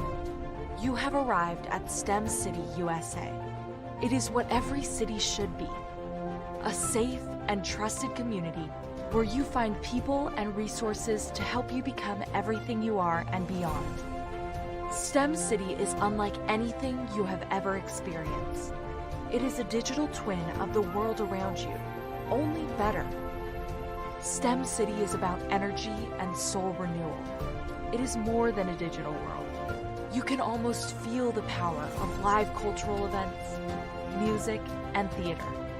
STEM City promises a better future for children with caring mentors and hands-on activities with dedicated tutors to support our youth. STEM City is your passport to a healthy lifestyle with weekly events addressing our community's many issues. STEM City is your financial well-being with helpful information on wealth management, career advancement, job training, and so much more. STEM City is the community you deserve.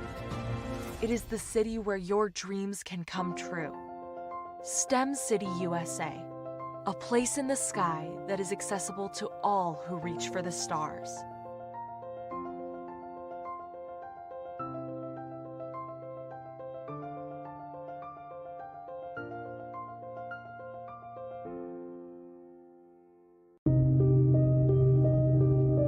The Black Business Expo is changing my life. This year, they are giving away laptops and even $5,000 in cash to students just like me. I'm Alexis, and I want to go to college to fulfill my dream of becoming an entrepreneur. Help the Black Business Expo going to www.blackbusinessexpousa.com and also becoming a vendor, a sponsor, or donating. The Black Business Network and Black Business Olympics are essential platforms for Black business owners globally. They provide the tools and support you need to succeed in today's competitive marketplace. Join us today as we collaborate together with businesses from around the world to support our children, students, and young future entrepreneurs, Black businesses, and corporations. We raise funds for students going to college and young entrepreneurs who are aspiring to be business owners, and we invite you to be a contributor today. Visit the website www.blackbusinessexpousa.com to connect with and learn more about how the Black Business Network and Black Business Olympics can help you not only share your amazing business story to businesses, but also serve future generations. Hello, my name is David Jones, CEO and co-founder of the Hello LLC, where we help businesses build a culture, brand an experience, and leverage technology to pivot into Web3. Join the Black Business Network streaming live into Roku, Metaverse, STEM City, Black Multiverse Enterprises, Hulu, YouTube, iHeartRadio, Apple, Facebook, LinkedIn, Spotify, Twitch, and Google Podcasts. Tune in, turn on, and let's thrive.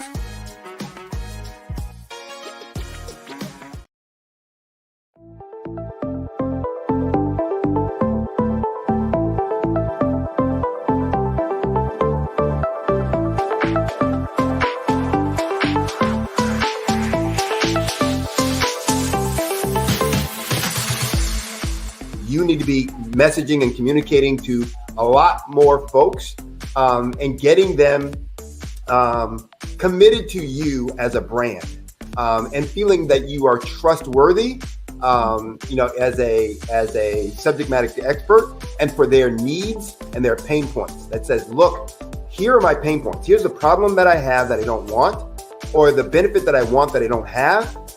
And Grant and Sydney understand that and are giving me information to be able to assist, in my eliminating those pain points.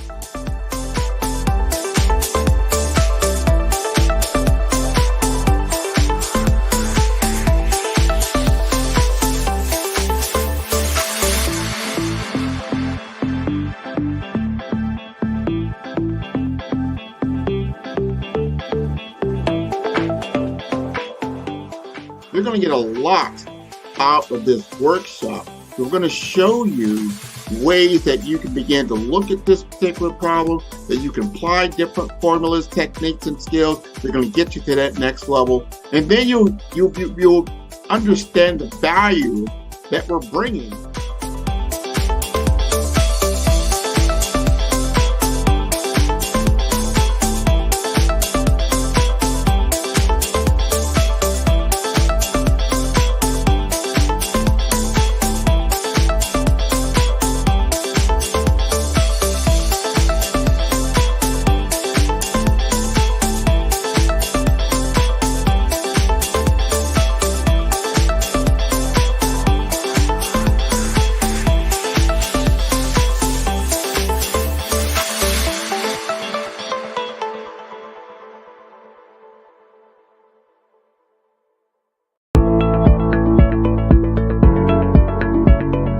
Prepare for what's coming and dominate in economic winter.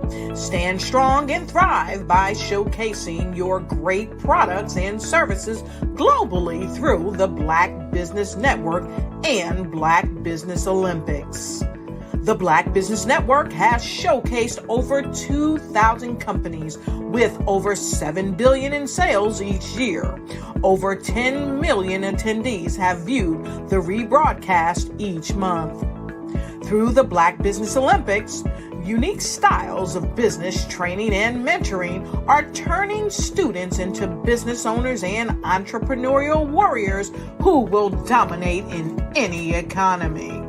Gain the ultimate advantage of the Black Business Olympics, 7 days of unbelievable topics and speakers speaking around the globe. Donate your time and experience to provide expertise and scholarships to students worldwide and change the world. Now, more than ever, new insights, tools, strategies, and capabilities are needed. This is your chance for a major presentation to the world. Fill out the form and join the more than 2,000 speakers who have presented to over 200 countries.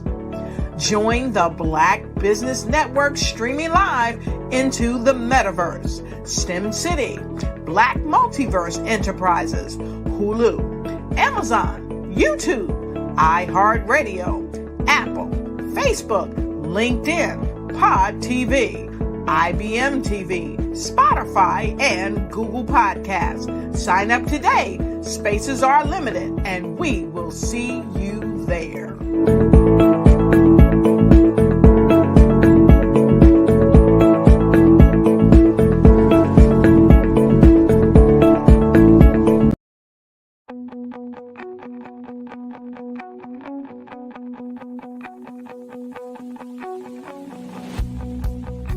I am Black Business.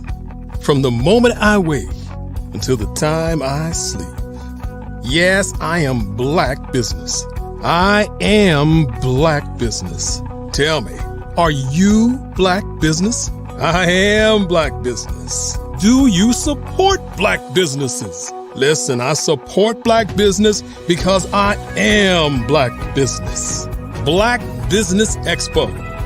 One of the largest business showcases in the history of Black business in the world. The world. Sign up today at www.bbusiness.com. blackbusinessexpousa.com or call 919-308-9090. I am Black Business.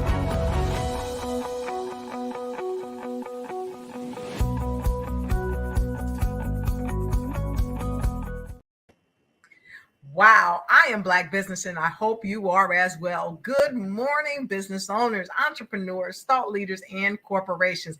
Welcome to the Black Business Network. My name is Dr. Lotus Richey, and I'm the CEO of Lotus Richey Coaching and Consulting, LLC, and the proud show host of the Lotus Richey Ignite Show, just one to name a few. And I'm your proud business moderator for this morning on the Black Business Network. The Black Business Network is a 24-hour business network showcasing Black businesses, business owners, entrepreneurs, and thought leaders worldwide. We have speakers from North Carolina, London, Singapore, Africa, Japan, and cities all over the United States. The Black Business Network is a global community sharing its business knowledge to empower, inspire, and educate businesses about, you guessed it, business. And we have been having a phenomenal time this morning showcasing some amazing CEOs. And we're going to continue to inspire you with our next speaker. Our next speaker is Bukeka Blakemore. Bukeka Blakemore is known for inspirational speaking and singing to audiences all around the world. She leads discussions on the importance of self-worth. She has over 30 years experience in entertainment, and she has also opened her entertainment icons such as Harry Belafonte, Maya Angelou, and toured with Oleta Adams. That's right. She's opened that up in her life. And she's here with us today, and she's going to share some of those tidbits.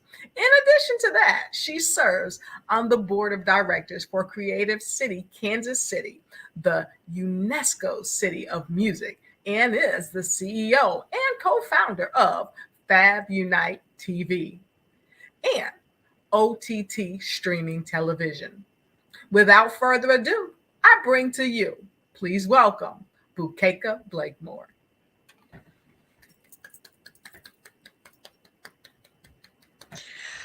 Well, thank you so much, Dr. Lotus Richey. You are an amazing presenter, and I am so thankful to be sitting here with you today on Black Business Network. And thank you so much for that amazing introduction. Thank you so much. We're so happy to have you here today. It's always a delight to see your smiling face in the place. And you know what? We understand that you are genius, and we know that genius is common. And I'll see you on the other side. Thank you, dear. Thank you so much.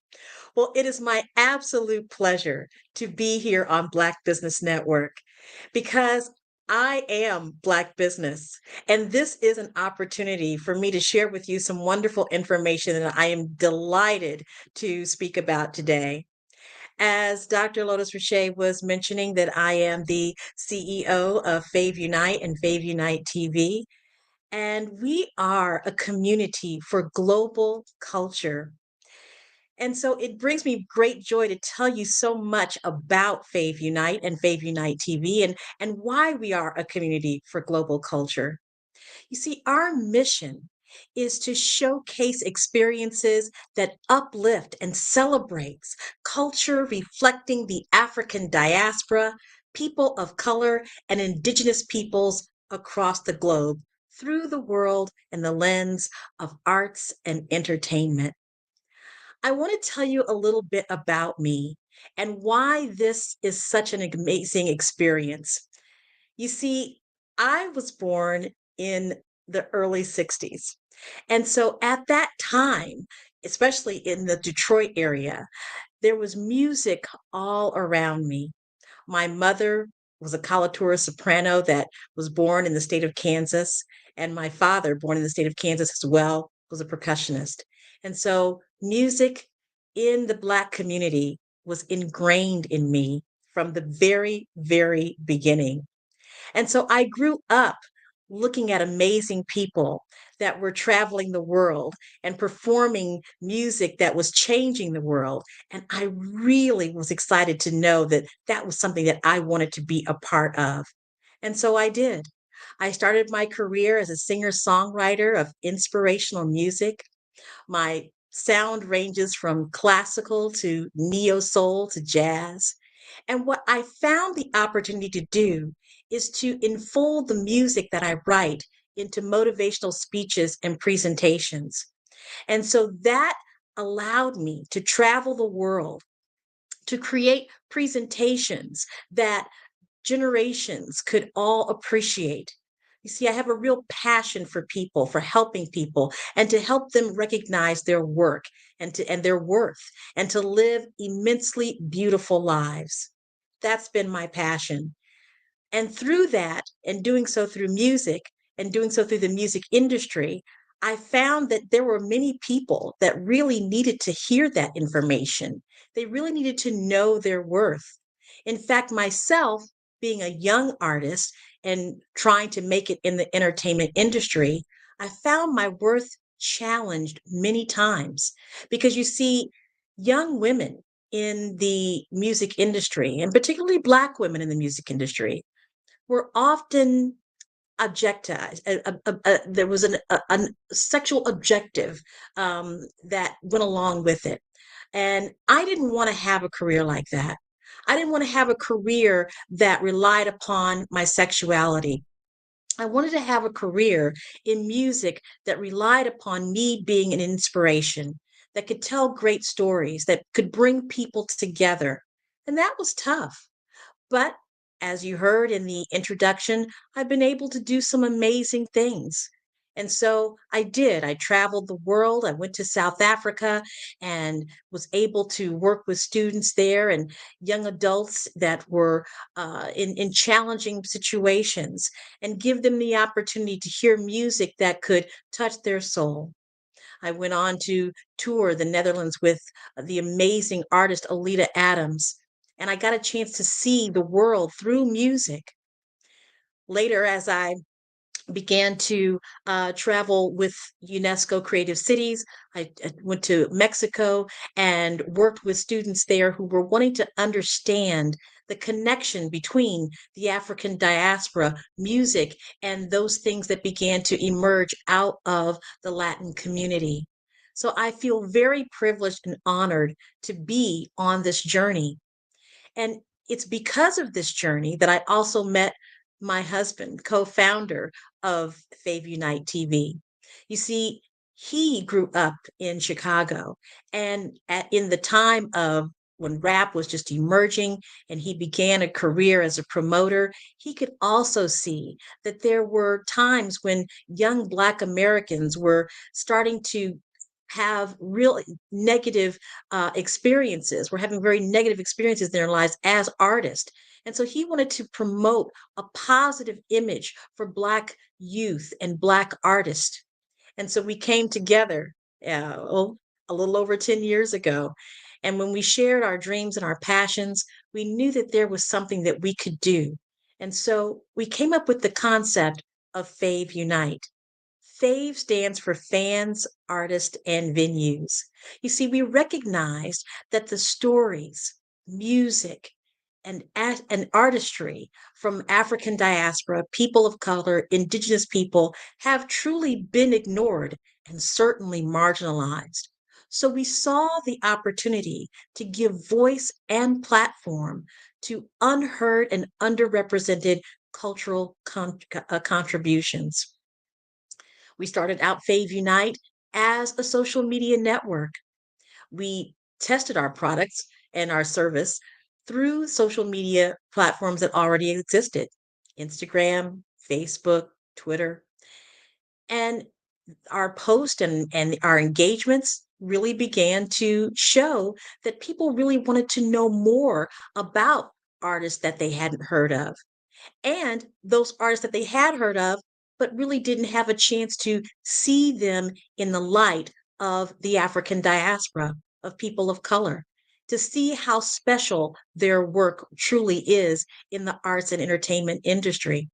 So in 2020, we took this concept to the next level and began Fave Unite TV, a champion for culture. Fave Unite TV is a platform that is dedicated to celebrating the diversity of cultures worldwide. And we take great joy in being a champion for culture through Fave Unite TV.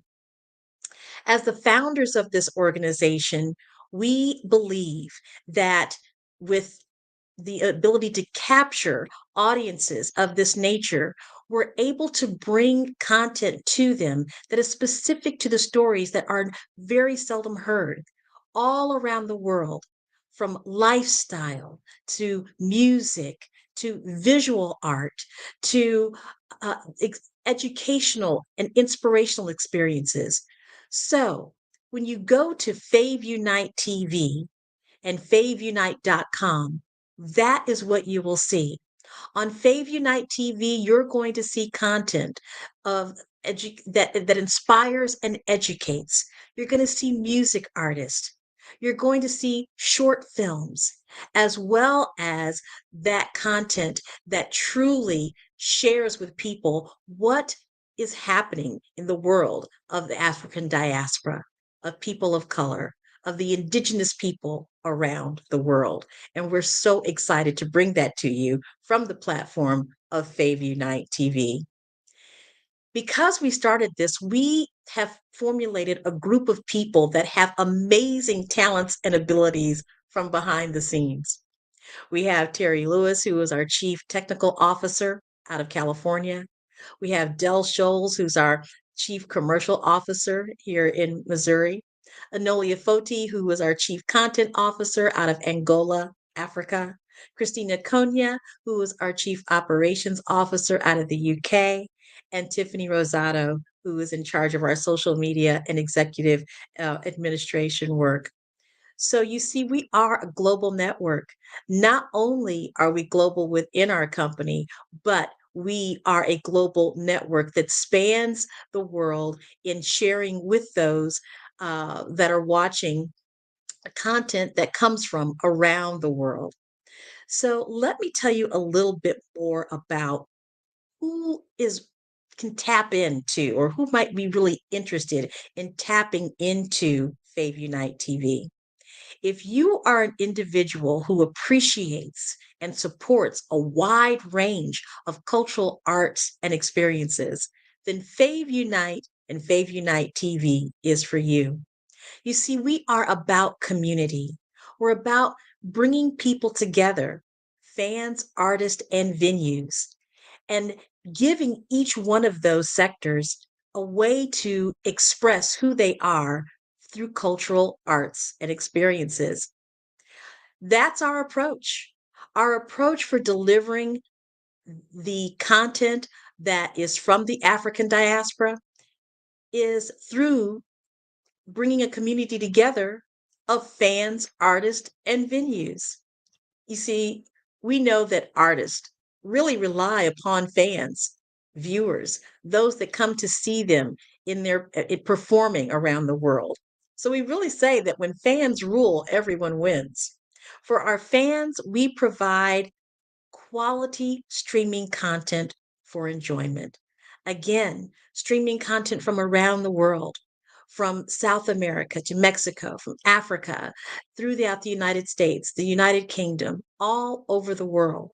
So we are excited that you're going to be able to see content that will speak to you because it is coming from a part of you.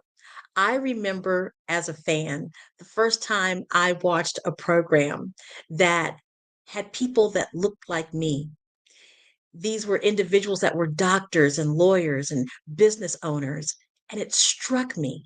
So I knew that that was important for people who were actually viewing, that they would want to see more information, more images that reflected who they are.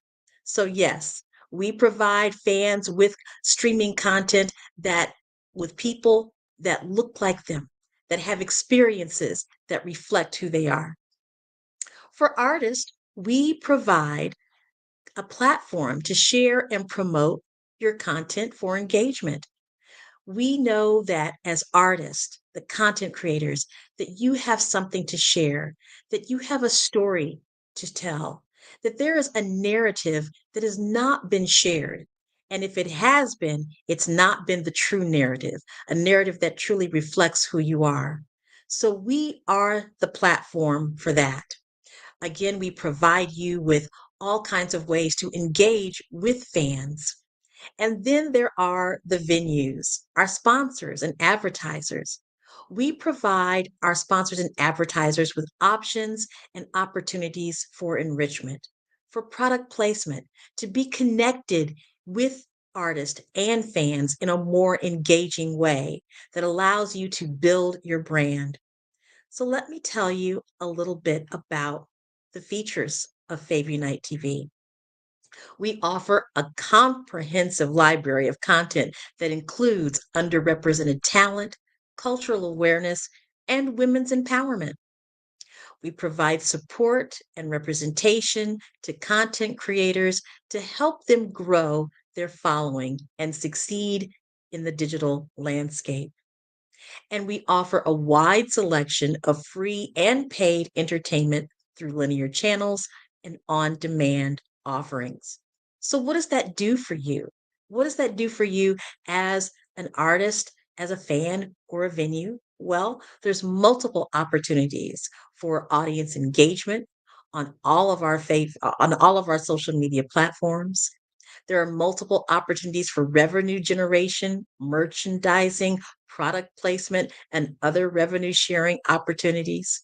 And we have strong partnerships with international brands so that you have the power to boost and influence the visibility of who you are.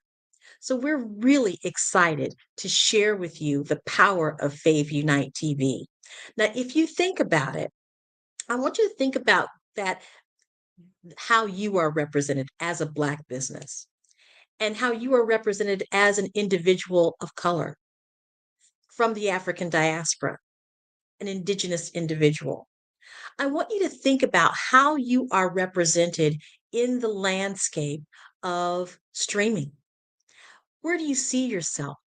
Do you see images that truly reflect who you are?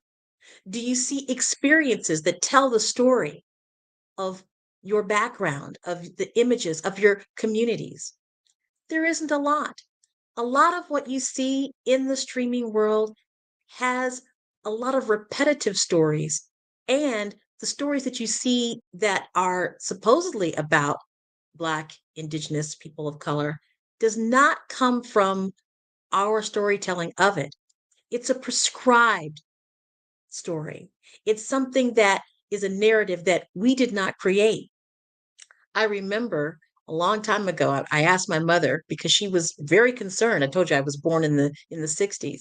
And so she was very concerned about integration. And I said, "Well, Mom, what are you saying?" She said, integration really did not serve us as a people because they didn't ask us what we wanted, how we wanted to be educated, how we wanted to succeed in business, how we wanted to live in our communities. And essentially, that's what this platform gives us the ability to do. It gives the ability for content creators, for venues, for sponsors and corporate advertisers and those fans to have a voice into how they are seen, to have a voice in what it is that they want to see in this world of streaming. And since this is a technology that is now in the digital landscape and it's still on the cutting edge and has so much potential for growth, we're inviting you to come to Fave Unite TV, to watch the content that we have, to become a content creator on Fave Unite TV, and to also be a part of the revenue sharing and generation that can come, because we are building a legacy here at Fave Unite TV, not just for what we offer to the world, but for our families so that they can see themselves in the world of streaming. What are we here to do today as far as giving you a message here on Black Business Network. Well, we're here to tell you how you can become a part of this network. For example, if you are a content creator, you're likely struggling with having your content stand out from the crowd. You're likely trying to figure out how you can be seen in this minutia of content creators. Well, come to Fave Unite TV, because here, as a new and emerging OTT streaming platform, you can be seen. We give you the opportunity to not be overshadowed by others who may have more resources, more followers, or more influence. Here you can begin to build that following, to have the resources, and to begin to share with followers that are of the Black, Indigenous, people of color, African descent. We are a powerful tool to connect with those friends, followers, and fans that understand that you are a content creator and you are wanting to be seen on these different platforms. Well, we're here. We're on Roku. We're on Android TV. We're on TikTok. We're on Clubhouse. We're on all YouTube. We're on Facebook. We're on all the places where you want to be. We're there. And we're here to help you build your presence through Fave Unite TV, an OTT streaming platform. So, what does this mean also for venues or sponsors and advertisers? Because we know that so many who are emerging businesses that may have cottage businesses but really want to get their product out and their services out into the public, you might be looking for a unique way to promote your product and service. Well, we are here at Fave Unite TV to help you do that. You may have thought about streaming, but you weren't quite sure where to start. Well, start with Fave Unite TV. Bring your product and service to us and let us help you get your product out there to the world. We give you opportunities again for product placement with video on demand as well as streaming. So we're excited because we're also going to take your products to TikTok, Clubhouse, Android TV, Fire Stick TV, YouTube, Facebook, all of those social media platforms. And of course, we can't forget Instagram. So that is why we are here. We're here to give you a voice as a business owner that is within the African diaspora, that is one of people of color, speaking to people of color and indigenous people around the world. That is who we are here to support. We want to help you get your message out. We are a community. We are a community of like-minded cultural enthusiasts, as you would say.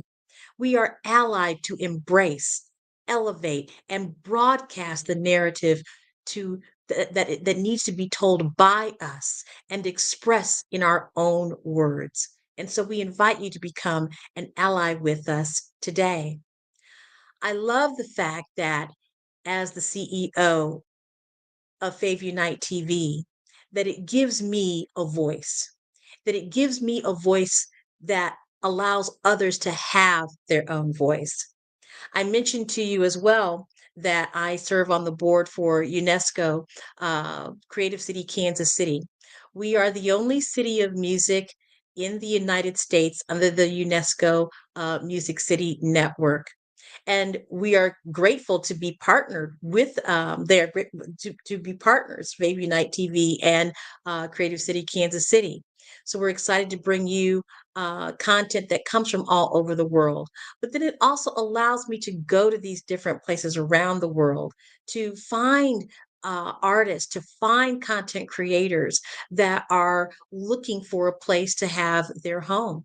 And so this platform of UNESCO Creative Cities is, and in connection with Fave Unite TV, certainly broadens what we can do for you as a content creator, as a venue as well. And it gives the opportunity to have for fans to see original, unique material that you wouldn't see anywhere else. So, what I would like to just leave you with and share with you is that it's important that you have your voice heard. It's important that you have your work seen. And it's important that you know that your work is worthy of being seen, that your work is worthy of being heard. And don't allow the naysayers in the world to keep you from living your dreams. Don't allow the fact that you don't see yourself on these platforms to diminish your spirit, to diminish who you are as a content creator. And as a fan of content that you would like to see, how you would like to see yourself reflected on these streaming platforms, know that there is a place for you to come to see that. You have a home at Fave Unite and Fave Unite TV. We have two websites. We have faveunite.com and faveunitetv.com. On faveunite.com, that's when you can really start to engage in the community of Fave Unite, where you can touch base with the artists, where you can touch base with the with the venues, the sponsors and advertisers, where you can see the merchandise and really be able to connect on a greater level. And of course, on Fave Unite TV, you'll be able to see those artists. You'll be able to see the products and services that come from the what we call the BIPOC community, Black, Indigenous people of color. I'm excited to be in this position. I think it's very important that we serve this community, that we serve this community in many ways, economically and through arts and entertainment, and that we bond together, that we become one in this mission of having our narrative told in the way that we want it to be told, that it reflects who we are at our core, that it reflects our genius, that it reflects our brilliance. And I am so excited to be on this journey. I want to thank the Black Business Network for being here, for giving me and our business the opportunity to really stand out and showcase who we are, because it's important. It's important that we as a business, as businesses in this community, support each other, to give each other a lift up, a leg up, and to give each other to empower each other to express who we are as individuals and businesses. The one thing I also want to say is that you in this network are worthy. You are worthy not because of what you know. You are worthy not because of what you do. You are worthy because you exist. You have been given all of the genius, all of the brilliance, all that you need to succeed. And so we are here to support that brilliance. We are here to lift you up, to bring you all the information you need to be successful in your business and in life. Thank you so much. Wow, Bukeka, amazing, amazing information. So thank you so much. You know, I've had conversations with you, and you are just the epitome of what being a Black entrepreneur, reaching back, helping other Black entrepreneurs is all about. So one question that I want to ask you before you go head out, I've got to ask you this, Bukeka.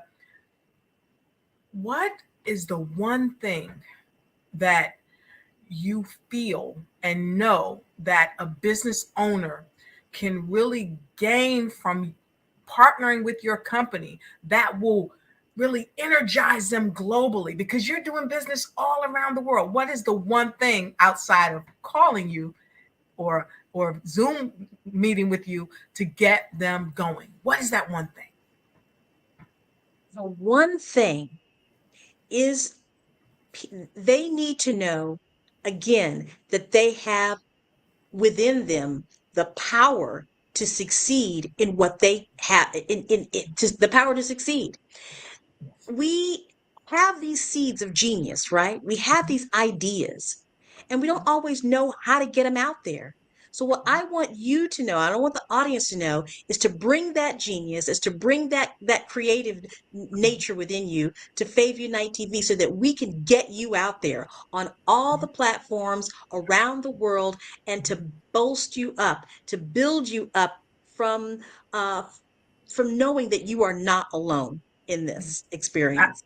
Yes, I love that. And so I have a personal question. Yes. What inspired you to connect with the BBE? Because let's face it, you are very powerful in your own right. So I want to know what inspired you and why should other business owners around the world connect with the BBE? Let me tell you, this network is so powerful because it does focus on business. Yes. You know, when Martin Luther King was giving his last few speeches, what did he focus on? He focused on economics and empowering the Black community with financial empowerment. So yes, Black Business Network is important for the financial empowerment of Black businesses around the globe, and you should definitely get on the Black Business Network. Wow. I appreciate that. So listen, you have come and you've shared some very insightful information. You've given people the knowledge that they have a place to go that they can call home. And it's a place that will empower and ignite them in their business all around the world. So I want to thank you again, Bukeka, for being here. You've been amazing. And you know what? You've shared your genius, and genius is common. And we'll see you on the other side. Thank you so much. Wow, she was absolutely amazing. I encourage everybody to please connect with her because this is about business. And the Black Business Expo's mission is to raise funds for high school seniors going to college or K through 12 entrepreneurs. This expo is a fundraiser for students, and you can go directly to www.blackbusinessexpousa.com to donate to the scholarship fund. Or you can also use Cash App. You can use the $ BBX USA. See, our goal is to give laptops and up to $5,000 to 10 students.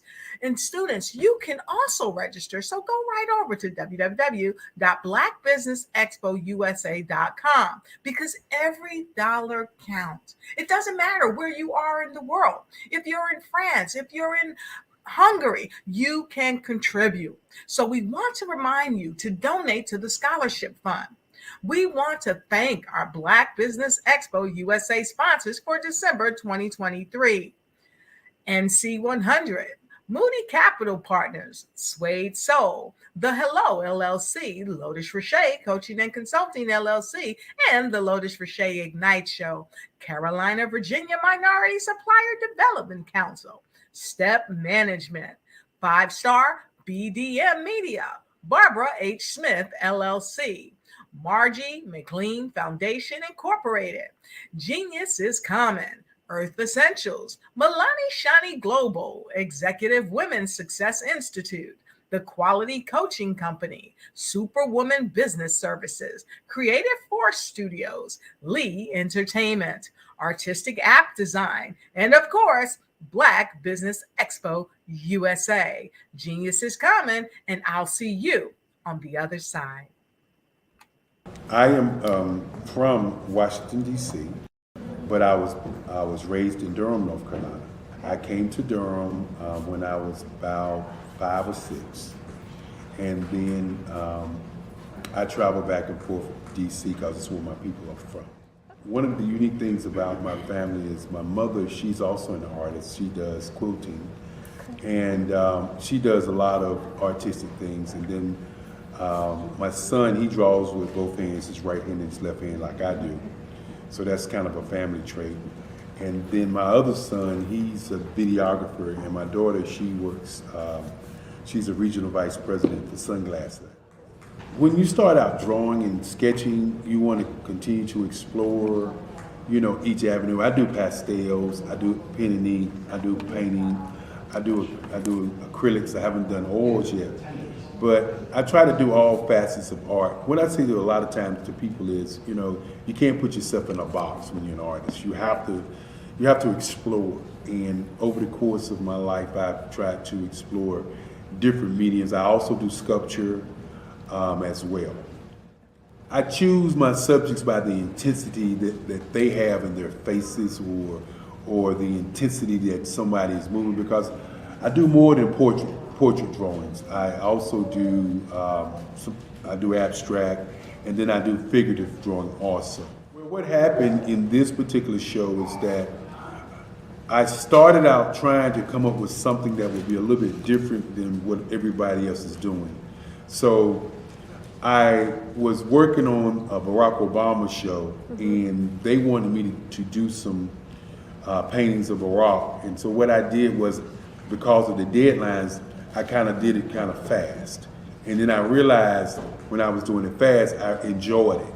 And so then I started doing other pieces the same way, and I started to enjoy those pieces also. And so I came up with this particular style, and it's a style of lines and colors. And what's interesting is that when I was in college, I did a show called Lines, Colors, and I talked about the boldness of the blacks, the hotness of the whites, and this is how this has come about, later on in my life. And the colors comes from a lot of the entertainers that I work with, where they wear different colors. They don't wear, your plain reds or your whites. They wear different colors, and so that's also another piece of what's giving me the colors. The subtitle of this show is Faces That Speak Life. That's real critical. Faces that speak life. Each one of these pieces is a life source and a life energy that's being put on display for people that are looking at them. I always say in terms of my art, it's not important that I draw them. It's important what you get out of what I draw. I don't try to just draw it because you like it. People wanted me to do prints. I didn't do prints.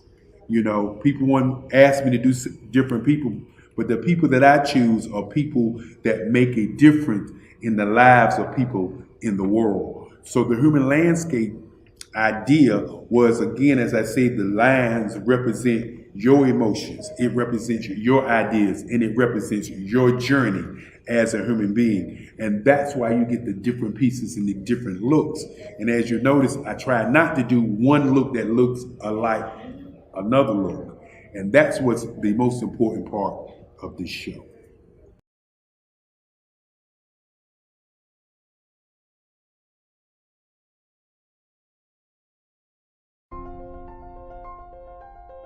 What if you could build your own city?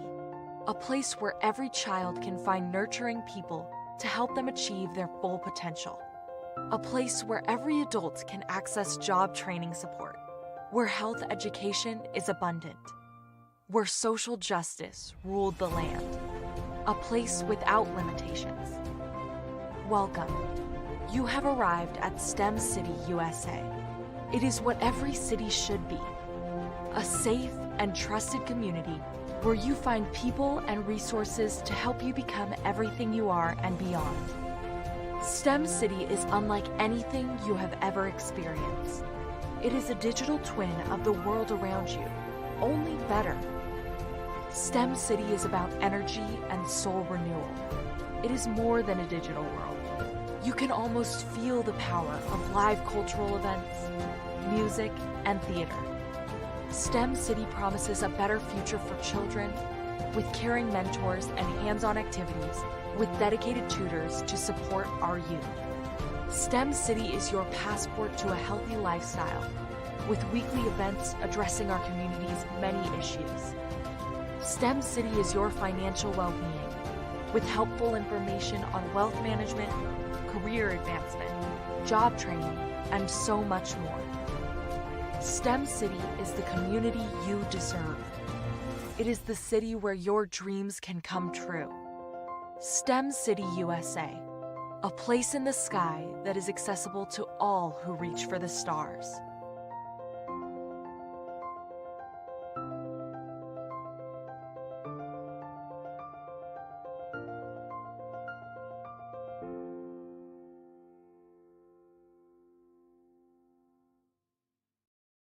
I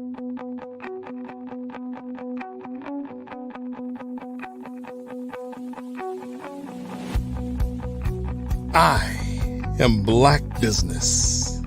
From the moment I wake until the time I sleep. Yes, I am Black Business. I am Black Business. Tell me, are you Black Business? I am Black Business. Do you support Black businesses? Listen, I support Black business because I am Black Business. Black Business Expo, one of the largest business showcases in the history of Black business in the world. The world! Sign up today at www.blackbusinessexpousa.com or call 919-308-9090. I am Black Business.